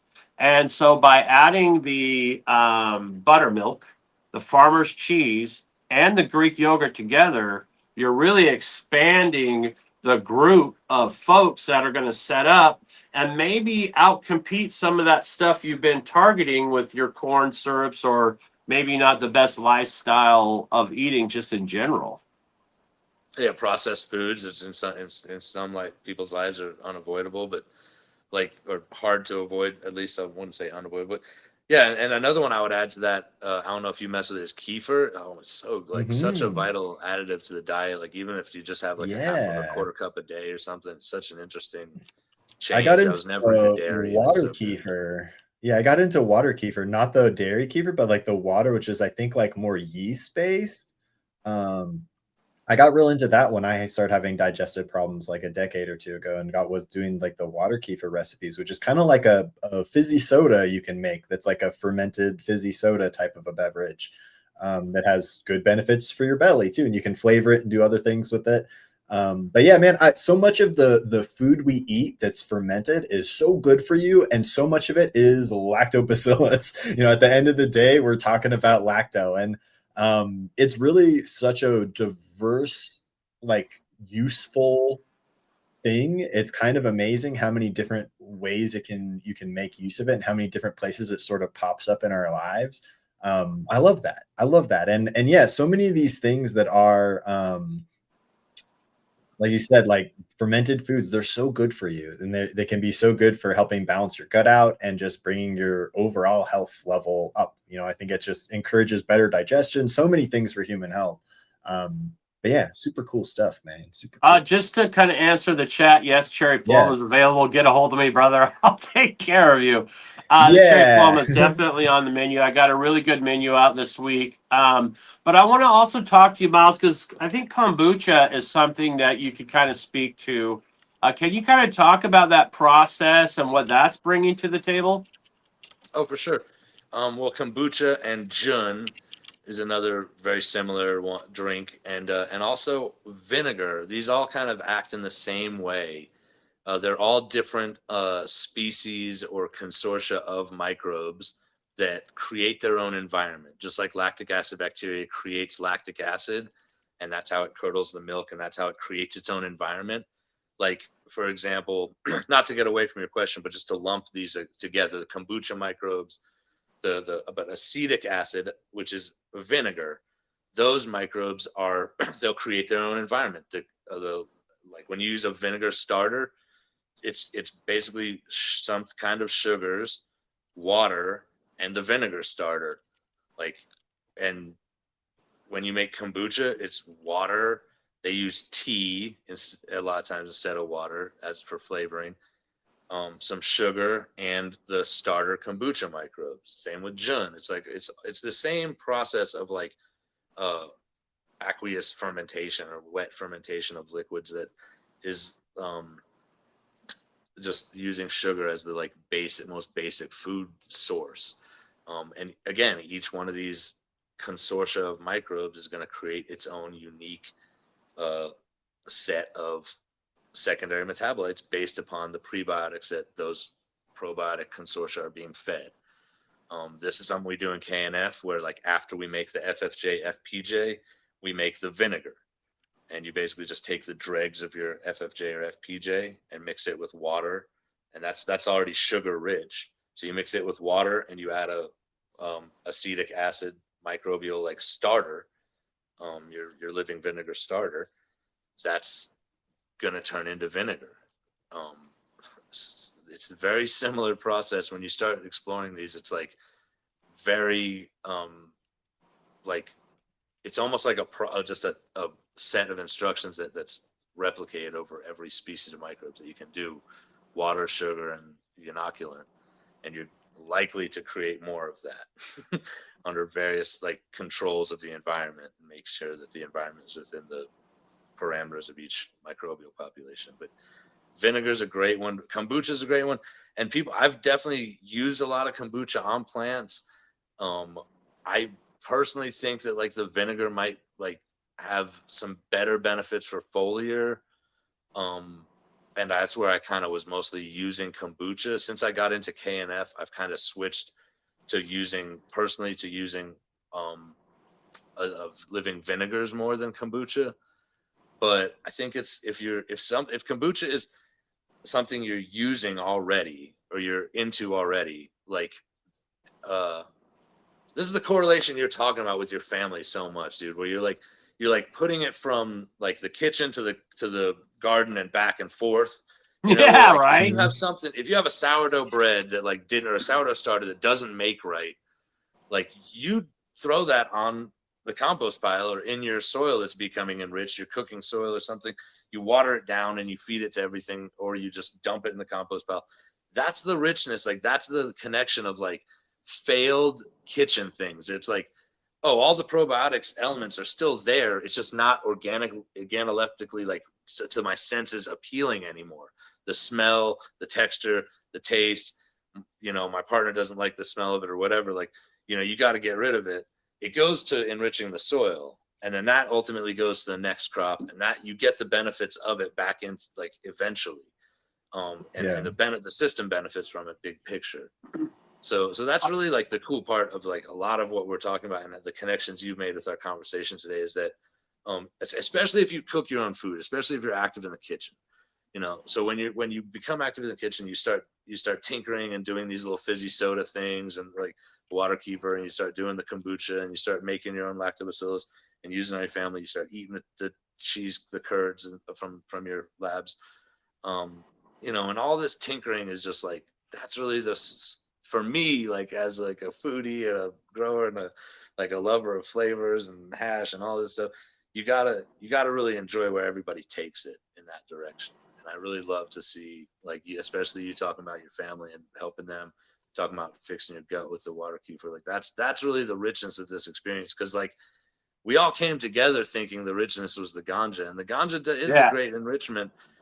You know, but like when you get into living soil and you start doing all these other practices, it's like the ganja just seems almost just like, oh yeah, I'm like having a joint while I like separate my labs, or I separate my living vinegar, or like, oh, I'm like working on that. I'm like, oh, I'm smoking a joint while I'm making myself a meal that's like full of the good prebiotics for my stomach microbes. Like, you know, it's like the ganja just becomes the accessory to like all these other super duper enriching experiences, and the like thing that the glomulus type of energy that holds us up, that brought us all together originally and connects us through our favorite plant, you know, which again, ganja, like, I don't think I mentioned on the show, but it's a great prebiotic. Like people like try eating it. Like, I don't know, like I want to see some more like weed recipes that are like weird, like take your fresh buds and like soak them in vinegar and saute them and shit or something. Like, I've done like making like my doctor gave me a recipe that was like bud in water, and it was like bud in warm water and like make a tea out of it for anti-inflammation. And he was like, there's real data about this. So there's lots of cool stuff out there about eating it. I also remember talking with somebody about roots and roots as medicine and using cannabis roots for migraines. Yeah, that's something I really would love to learn more about. Yeah. But even as you're saying, like the probiotic or prebiotic like nature of it, I think is really interesting as well. I had some things from chat I wanted to address. We are kind of running out of times, and we have some giveaways to do. So we gotta get. Oh yeah, we gotta give shit away. Yeah, we do. But before we get to that, a couple questions that caught my eye in chat. Fresh the Builder had some interesting comments about watering kombucha in, and about they were saying you know, you shouldn't water kombucha directly into your plants because it's really acidic, contains leftover sugars and other stuff. So what would be like a good procedure for someone if you're going to be using kombucha in your garden? And I just to jump in before you give your answer, I think dilution is the solution here, folks, right? Sure. But yeah, hit it, Miles. So let's think like in terms of like a spectrum of dilution, and I'm going to use like the like less like intuitive, but the ratios. So KNF calls for up to 1 to 1,000. Yeah, is the lowest level of dilution that you could see benefits from. 1 to 1,000. So that correlates to, I believe, 4 ml per gallon. Yeah, and then the next step in KNF is 1 to 500, which is 8 ml per gallon. Now, that's the low end of the spectrum of like dilution solution zone, right? So the high end is more like looking like my product, fermented plant extracts, 1 to 4 ounces per gallon. So 4 ounces, an ounce is like 30 ml, so 4 is like 120. So anywhere from 4 to 120 ml per gallon is your kind of dilution solution spectrum.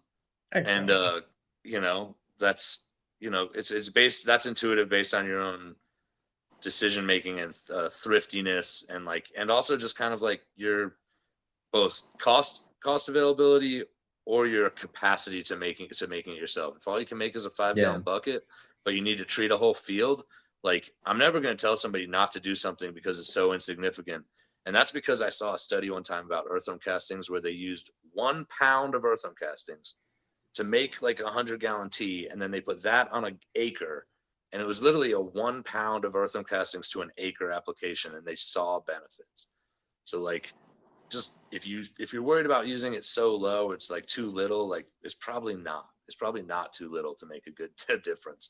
So if you need to be extra thrifty with it, or you only have a little bit to go a long way, like do it, run it. Like, I'll second that. I had a old school grower tell me that you're going to get more bang for your buck out of a tea application than just applying straight compost itself into your zone. Yep, 100%. Like some of other this compost is getting crazy, like fancy, like it's like super fancy. And I respect that. I love it, but it's like, as a consumer, you do have to like make it make sense. Yeah. Logically, physically, fucking feasibly, with your infrastructure and for the pocketbook for the cost. One of the things I'm seeing people do is they'll just get like a 55-gallon drum. They'll fill it full of whatever's green and fresh in the spring growing, and it just water and just let it sit. Can you kind of talk about what they're creating there and how that works? You're talking about like a tea, like just like they're just putting plant matter in the water and letting it sit. Yeah, so that's again like you're using the wild fermentation method where you're using the like ubiquitous, which are just naturally occurring microbes that just live right where they're, right where you're on the leaf surface, and you're just putting those in the water. And again, like the ones that can't live in water are going to die, and the ones that can live in water are going to live. And maybe there'll be a little film on top of the ones that live not in water, are kind of like doing their decomposition right on the surface. Chilling, but yeah, like, and then if like in terms of complexity, you would go from like that, which is like water and plants. You could add a little bit of dirt to that, and now you have JLF, which is JADAM liquid fertilizer, which is literally plant matter, soil, rich soil, compost, leaf mold, any kind of soil worth growing in, and plant matter. Then you could get a little bit more complex, and you could go up to fermented plant extract, which is water, sugar, plant matter, and lactobacillus, a specific microbe. So like, these there's like a spectrum of like dummy proofing, where it's like you really can't mess up water and plant matter. Like, I like that. Like, I will say I've made some teas that are like one of my favorite recipes from a long time ago is nettles or comfrey. Nettles and comfrey, and then a little bit of seaweed extract in there, or a little bit of dried seaweed in there that's like a pinch on top. And put those in a bucket together, get it bubbling maybe. But like, man, you can make a great tea that way. It makes a really good veg tea for like kind of late veg, early flower. But I will tell you, it's gonna stink. It's gonna smell like funky, if you think about it. It's funky. Another great recipe I've seen is the alfalfa and kelp one, man. And if you think about that, alfalfa is like the main ingredient in horse poop. So you're adding alfalfa, kelp, and then you're leaving it in a bucket. And when you put it in a bucket like that, and you're just leaving it, you're letting a lot of those stinky, anaerobic bacteria we were talking about, you're letting a lot of those take over. So when you're making teas that way without kind of lactobacillus or without adding in some lacto, I think you are going to be a lot more prone to cultivating some of the less desirable microbes as well. So you do have to be aware of like the safety aspects that come with that. I'm not an expert on that, but I know handling some of those like kind of more wild ferments, you got to be a little careful, wash your hands and all that good stuff. But yeah, I think there's a lot of benefits to wild ferments as well. I had a few comments I wanted to address in the chat that were from people that were there's a few people saying a lot of this has been great, but a lot of this has been over my head. So I wanted to just speak to those people for a minute and say, if I was to give you the take home kind of points from today's episode, it would be that lactobacillus is really great. It's a family of beneficial bacteria that you can cultivate at home, or it's available in lots of different products, including some awesome ones that Miles has available that he makes. So I want to talk about those a little bit more in a second. But yeah, so that's kind of the main take home point here is that lactobacillus is a really diverse and useful bacteria, and you can make it yourself at home. So, and I also wanted to say too, if this was over your head, there are a lot of great resources out there that can help you kind of get your feet under you again if you want to learn more. I know there's a lot of great episodes. You mentioned JADAM, which is like another kind of method of making, fermenting and making your own stuff at home. Korean natural farming is another branch that I think has come up a bunch in this conversation or in the chat. There's a lot of guides out there to learn about that system, which I've seen some of your content, Miles, where you're talking about KNF is definitely a system and definitely something that you're going to want to learn about how all the different parts work together. So keep that in mind for sure. But yeah, that's, if I had to kind of give a take home kind of lesson for today's show, it would be, yeah, there's a lot of great fermented products you can use. And I wanted to learn a little bit more about the fermented stuff you've got, Miles. So like, tell us a little bit about your lineup and where, and also if you have any good suggestions too for like, what are some other good sources where people could learn more about this sort of stuff if they're feeling like they want to go deeper down the rabbit hole. For sure. Thank you. Yeah. So I moved on to my farm here in 2016 and wanted to create a product for farmers and for grow. I wanted to do something along these lines and wasn't sure what it was yet. And I had always grown comfrey. I'd always been around comfrey and was always admiring it and knew how good of a plant it was to grow, would even grow in the desert up here where I'm at in Western Colorado. So I started planting comfrey and yeah, like the first ferments I was making, early on were comfrey. And then I started growing it here on the farm and making really bulk batches. And that's where it kind of started up, was just being like, why is nobody else doing this? Why is nobody else doing it? And then I'm doing it at scale. And really all I had to do is put it in a bottle and bring it to the right people. And, ultimately had to package it properly. But the benefits of it have never been up for question. It's always been very helpful, very good for gardening, and it's always been the feedback has been massive. So comfrey was my kind of flagship, and it's always been the one that I've tell people, if there's only one bottle you can get it. You can use it for veg and for bloom.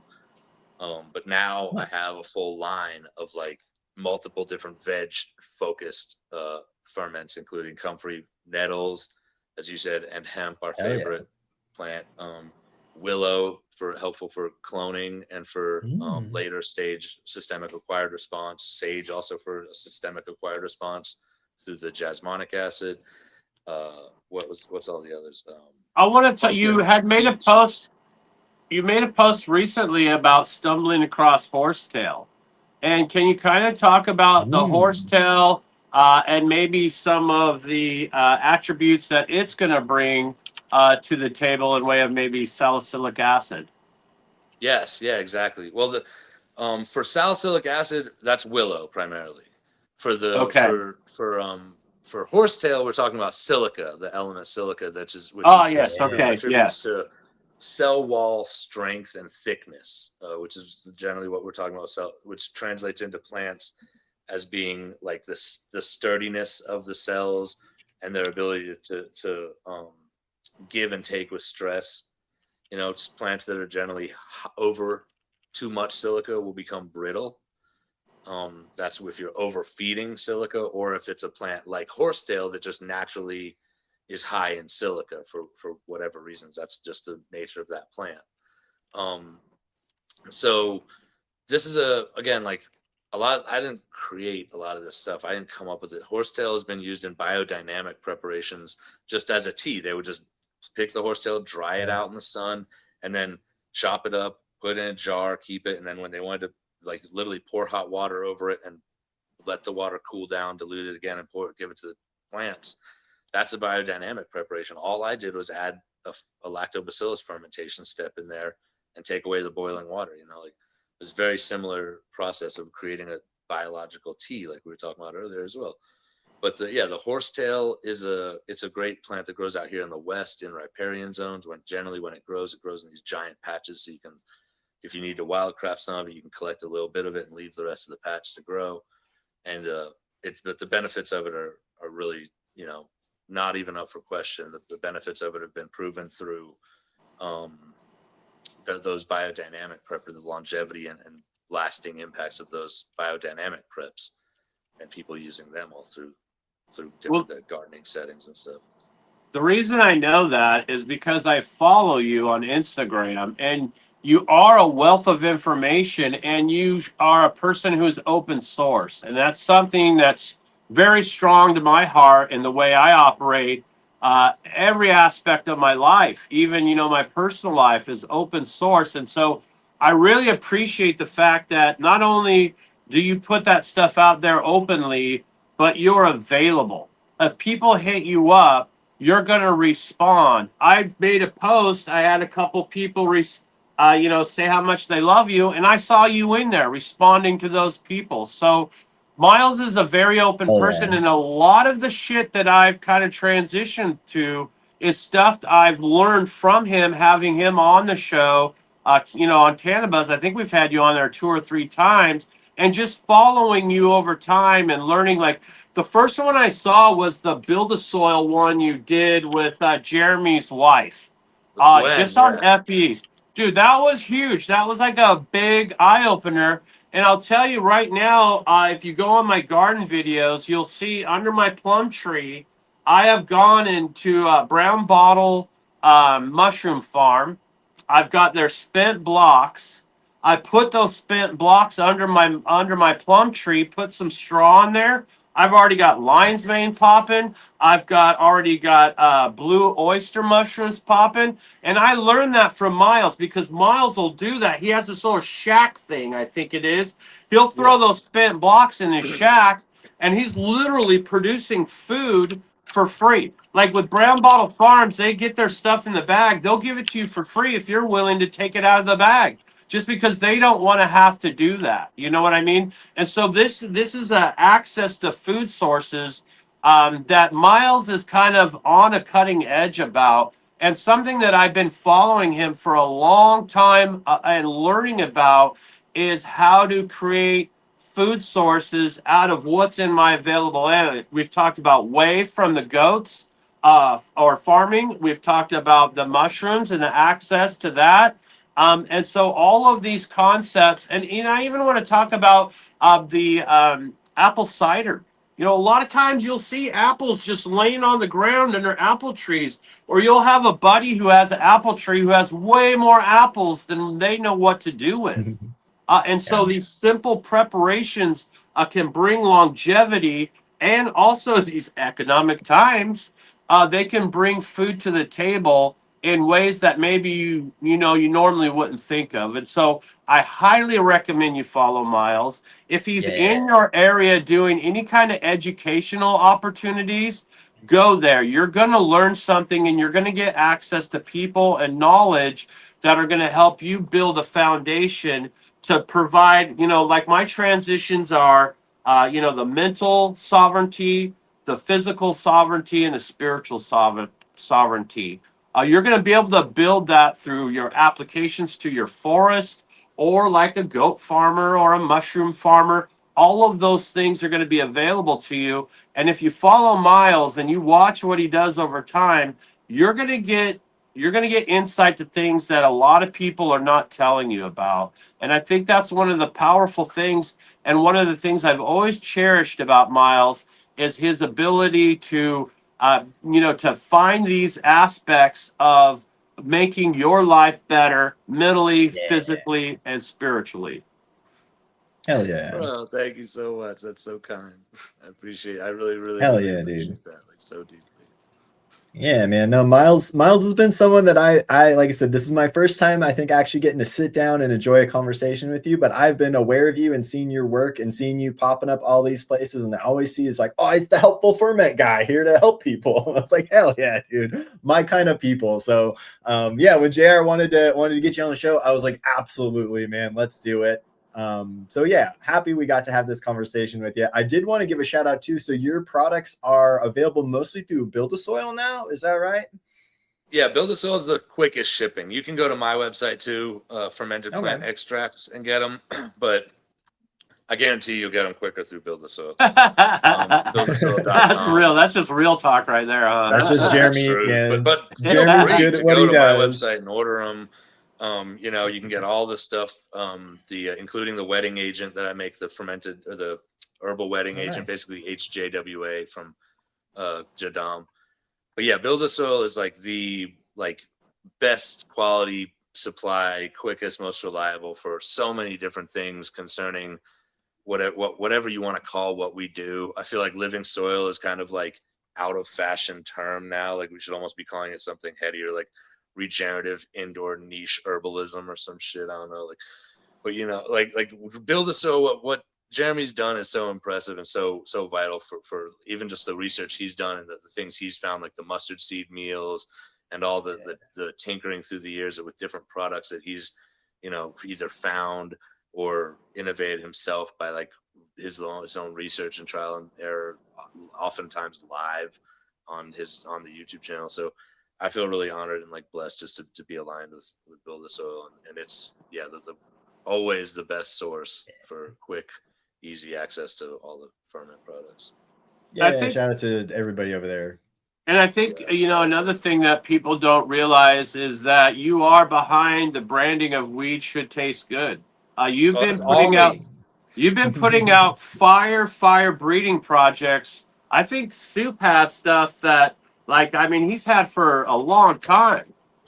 Oh, yeah, I've been breeding for longer than I've been doing ferments, and yeah, you know, it's like this is crazy. I'm gonna spring this on you. So I found these in my collection. I was looking through my box. I knew we were coming on today. I wanted to ask you. So the unquestionable supremacy of nature, is that yours?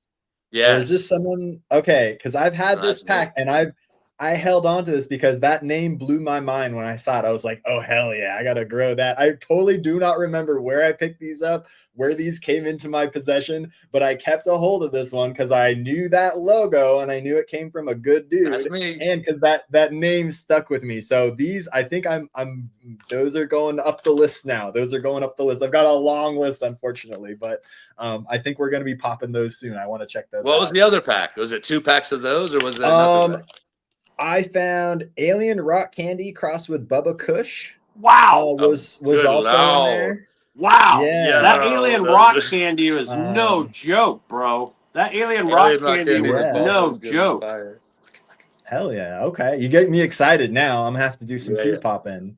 The other thing I gotta tell you is if you go on like YouTube or something, YouTube probably, or some music thing, and search The Unquestionable Supremacy of Nature, it's actually a song title by my favorite band, by Soundtribe, Section 9. So like, it's cool, a great man. Hell yeah. It's like one of the early songs on one of the early albums. So like, yeah, check that out and check out the inspiration of that. I always thought like that. That's a ganja title. That's like a ganja title if I ever heard one. Well, I struggle with names, man. I struggle with naming my stuff. That's why my latest stuff is all super boring and is just Paloma this, Paloma that. But man, when I saw The Unquestionable Supremacy of Nature, I was like, you got me. Those are going home to me. I want to plant those in my grow. But yeah, I love that, man. That's awesome. And yeah, man, I feel like we could talk with you for many, many more hours, Miles. So we're definitely going to want to have you back at some point for sure. We could talk more breeding. We could talk more breeding. Fermenting. Yeah, I was just looking at the like feed chart here on your website, looking at all the different feeding stuff with your different ferment. I mean, like I said, we could go so much longer, but we do have to let these people get to their weekend at some point. So I want to do some, just whenever you want to plan it. I'm down. Hell yeah, we'll make it happen, man. JR's the scheduling dude, but yeah, we'll have you on the list for sure, man. Because I would definitely love to have you back, and we can, like I said, we could continue this conversation for many, many more hours. I feel like.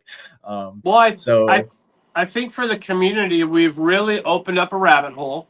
We've given them an opportunity to go out and do some homework now, folks. Yeah, get out there and do some homework. So the next time we have Miles on and you're in the chat, you can ask your questions, because that's one thing we love doing, is bringing in, your feedback from the chat so that we can, interject things that are going to help you level up, period. Hell yeah. Yeah. So on that note, man, helping people up their game. Sorry. Heck yeah.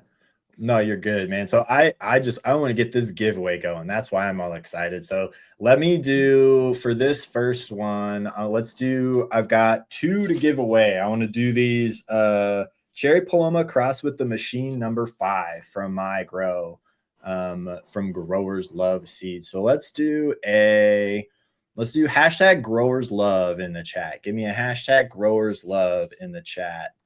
Let me see. I get that up on the screen here.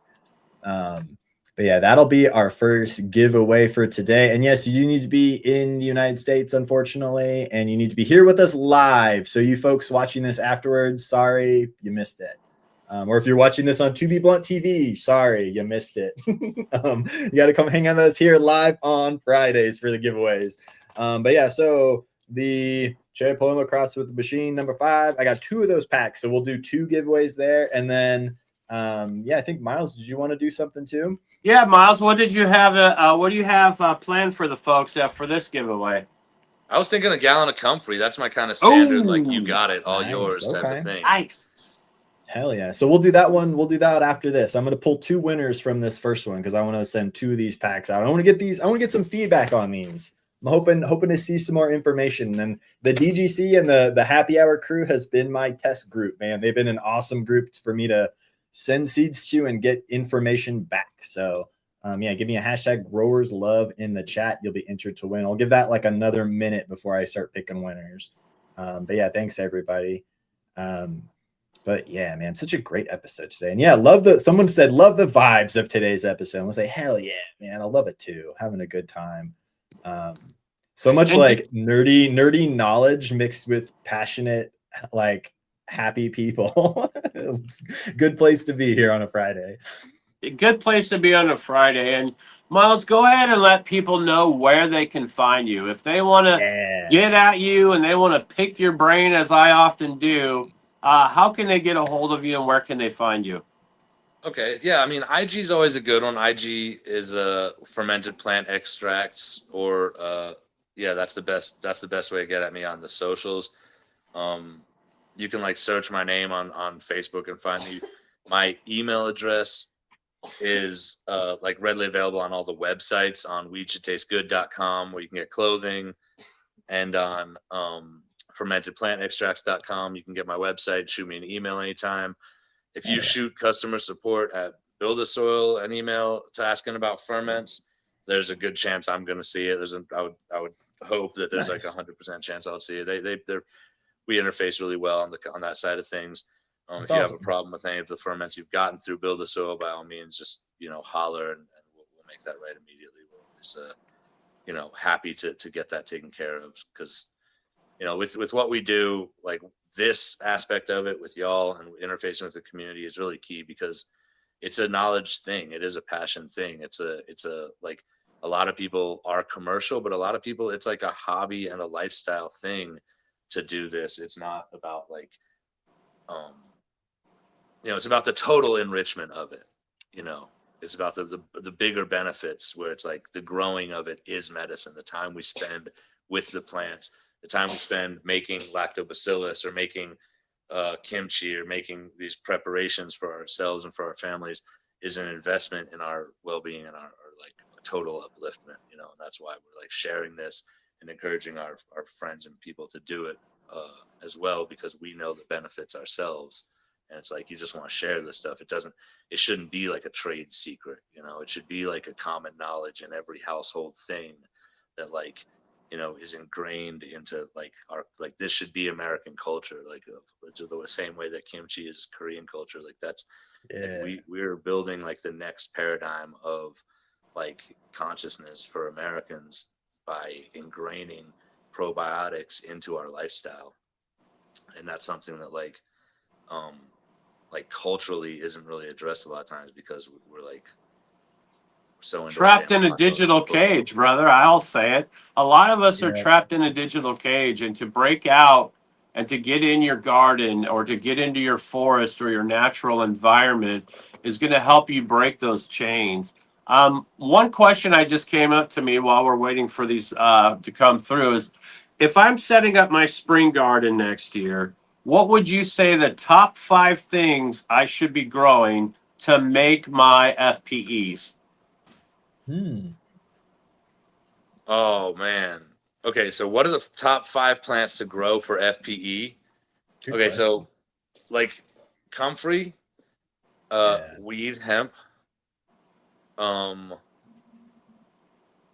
something fleshy and orange, like a winter squash, pumpkin, peach, Kubota squash, acorn butternut, even a spaghetti, even though they're like whitish inside, not orange, but like something like, let's hit those like color wave patterns and be like, greens, oranges, maybe something dark, like a beet, like a root. A root would be a nice one but you could, like, if you're doing hemp, the hemp roots could be a good one, like, to get different aspects.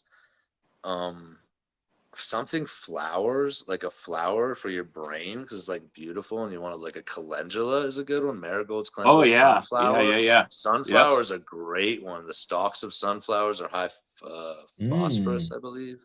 Interesting. That right? is And interesting, because I'm gonna have a shit ton of those. and sunflowers are also super high in beta carotene, which is one of the most common terps found in cannabis. And Oh, sunflowers are fully edible. You can eat the petals, you can eat the seeds, you can eat the unripe seed heads. The entire flower head can be eaten. So I'd say sunflower is like a really good one. Yeah, I like and that. then like look around. Like, don't grow, like, you don't have to like if you're in the South, like, fuck up a kudzu patch. Just go ruin a kudzu patch's day. Hell yeah. Like, just tear it all up from the roots and ferment all that. Or like, like the end byproduct, like crop byproduct. Yeah, like so much of like the focus of what we see with like gardening products and people on the internet is like people selling you shit in bottles, right? But like so much of what this is like you can buy stuff from Miles if you don't want to make it yourself, or if you want to buy some so you can get started right away. But also, like, you can make these things yourself, and you don't even have to plant stuff to make them necessarily. Like, there's ingredients all around you. Like, pretty much wherever you're at, there's going to be some kind of a native growing, fast growing vegetative plant that will likely make a really good ingredient for some sort of a ferment. So, there's a lot to make just with what's found around you. For me this year, we have a lot of those Norwegian blackberries, very aggressive growing canes. So like I have a patch in my backyard I level to the ground. And as soon as those shoots come up and they get about 6 inches, I'm harvesting all those shoots and I'm making my ferment out of those shoots because in that explosive growth is the chemistry that you're going to want in a vegetative state to get your shit rocking and to get that shit going. So I think Soup is smart about that in saying that be mindful of your natural environment. And I think timing also helps. In the beginning of your growing season, you're probably going to find more chemistry that's going to lead you in a vegetative route. When you're in more of a harvest season and you're looking at your pumpkins, peaches, squashes, sunflowers, those might lead you more into a flowering and finishing type chemistry. So I think being mindful of your natural environment and the stages of when and what you're growing can really help you wrap your mind around what is going to be applicable for what you're doing. Hell yeah. Well said. 100% talking point achieved. Yeah. Thanks, brother. Those are so key, vital things of like, yeah, I appreciate that. Love it. Well, let's give these dang seeds away, man. I got 102 entries. I'm pushing the button. Let her rip. And the first winner is it's Illegal G. Illegal G. Nice. Illegal G. Illegal Gardener. I love it. You can see his little logo there. Hell yeah. Illegal G. Get in touch with me, man. You can hit me up, soupthegardener@gmail.com, or you can hit me up through my website, Growers Love. We'll get a pack of those headed your way. And I'm going to pick one more winner here. So let's do it. It's going to pick from the same group of people. And our second winner is... It's 365 Bowhunter. 365 Bowhunter. Congratulations. See you over there in the comments hanging out. What's up, 365 Bowhunter? Hit me up, soupthegardener@gmail.com, and I will get that pack of seeds headed your way. Congratulations, man. Congratulations. And let's see. I got to get another one keyed up here for the ferment. One moment. talk amongst yourselves. Yeah. So while we're while we're kind of talking amongst ourselves, I'll use this opportunity to kind of pick Miles's brain again. One of the things that came up in the chat was bokashi, and also maybe applying this into your chicken coops and stuff like that. Can you kind of talk about why this might be good in your animal husbandry, and also talk about why it might be good for setting up some kind of bokashi situation? Yeah, for sure. Well, the animal situation is like it's antipathogenic is antipathogenic. A pathogen to a plant is a pathogen to a chicken, is a pathogen to a human. A pathogen is a pathogen. You know, they might be specially targeted based on what they are, but antipathogenic qualities are antipathogenic qualities, and those are useful in all these different settings: animal husbandry, human probiotics, soil enrichment, compost building, all these different settings, like the qualities of lactobacillus. Also, to decompose to accelerate the decomposition of the bedding combined with the manure of animals is kind of like the enrichment quality there for that aspect of it, keeping the animals safe and healthier with and a probiotic's a probiotic. So mixing labs in with all the animal feed you're doing is like just like a probiotic's a probiotic. Give probiotics to the animals too. Treat their pens with it to reduce smells and to accelerate the breakdown of the bedding. And so when you're going to harvest say you're harvesting your manures, if you've been treating it, it's already going to be to your advantage. And not only is it going to kind of outcompete some of the bad guys, but it's also going to be digesting and breaking stuff down. So your manures might even be a little more plant available. Quite sooner. So yeah, like you're the decomposition of your manure from fresh and hot, so to speak, to like, ready to use or mix into a compost pile or something that's like accelerated based on the inoculation that you're doing with the labs and their ability to just saprophytize and decompose organic matter. And now bokashi is kind of one of something that I'm kind of weak on. Can you kind of explain how that might apply to bokashi and what bokashi is? Sure. I mean, you could think of bokashi as like soil sourdough. It's wheat bran or rice bran instead of flour, so it's more of the whole husk, the whole inedible parts of the seeds and everything. And then that's been processed down to a flake. But that is basically water, sugar, lactobacillus, and wheat bran or I mean, you can ultimately make bokashi out of anything. You can make a bokashi. Yeah, I know people use lots of people use lots of of interesting stuff. Yeah, you can make bokashi out of any hay, straw, anything. But traditionally, like for the codified recipes, we say wheat bran or rice bran, and that's literally just it's instead of being a liquid fermentation of lactobacillus, it's a solid state. So you're using wheat bran water, sugar, and still some water, but not the same amount, not like super saturated. When you make bokashi, you want just like field capacity moisture levels. It's just water, sugar, inoculation, and wheat bran. Like very simple. Again, like very simple. So same recipe as if you were making kombucha or something, just different ratios, different ingredients, but the same more or less idea framework. And there's one Japanese preparation that's kind of on my radar is the koji, not kanji, the breakfast, but koji. That's Koji. Are you familiar with that? Can you talk about that maybe a little bit? Yeah, again, bro, I really wish I could speak more on it with an authority because I'm like new to this thing and I've got so much going on in my life that like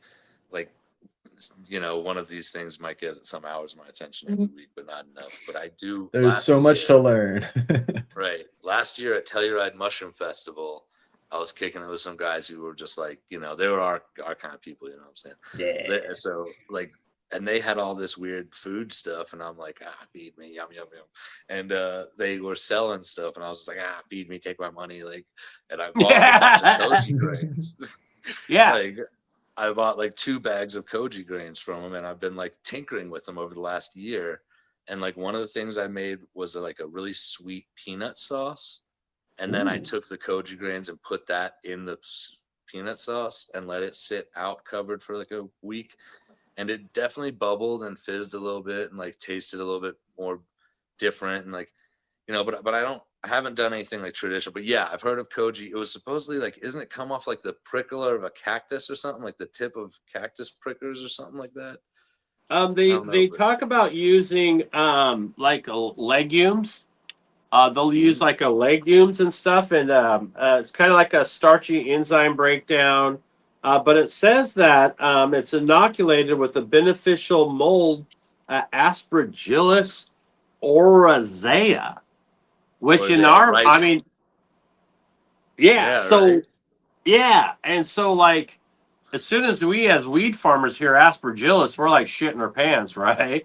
That's the quickest way to fail, right? For some of our areas. But it seems like they're using this and they're doing stuff. And like you said, they're making this like miso. Like miso is part of that byproduct. And it's like a umami kind of richness that you build through the koji. And I know like you can get on websites, you could just get the koji berries, I believe is what it is, like a bag of them. And you could kind of, start making your own types of preparations. Yeah, mine are on rice, I think, or one of them might be wheat brands, and the other one might be rice. But yeah, like it could be like a wheat berry, like a whole wheat berry. But yeah, they're it's very interesting, like all the different cultural inoculations, and that's funny. I didn't know that koji was an aspergillus, but it sounds like one that grows on rice. Aspergillus oryzae sounds like rice. So much to learn, man. So much to learn.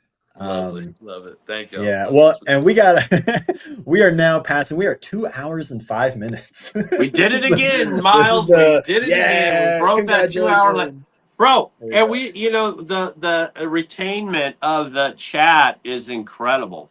A lot of times in these programs, your fall off rate is crazy.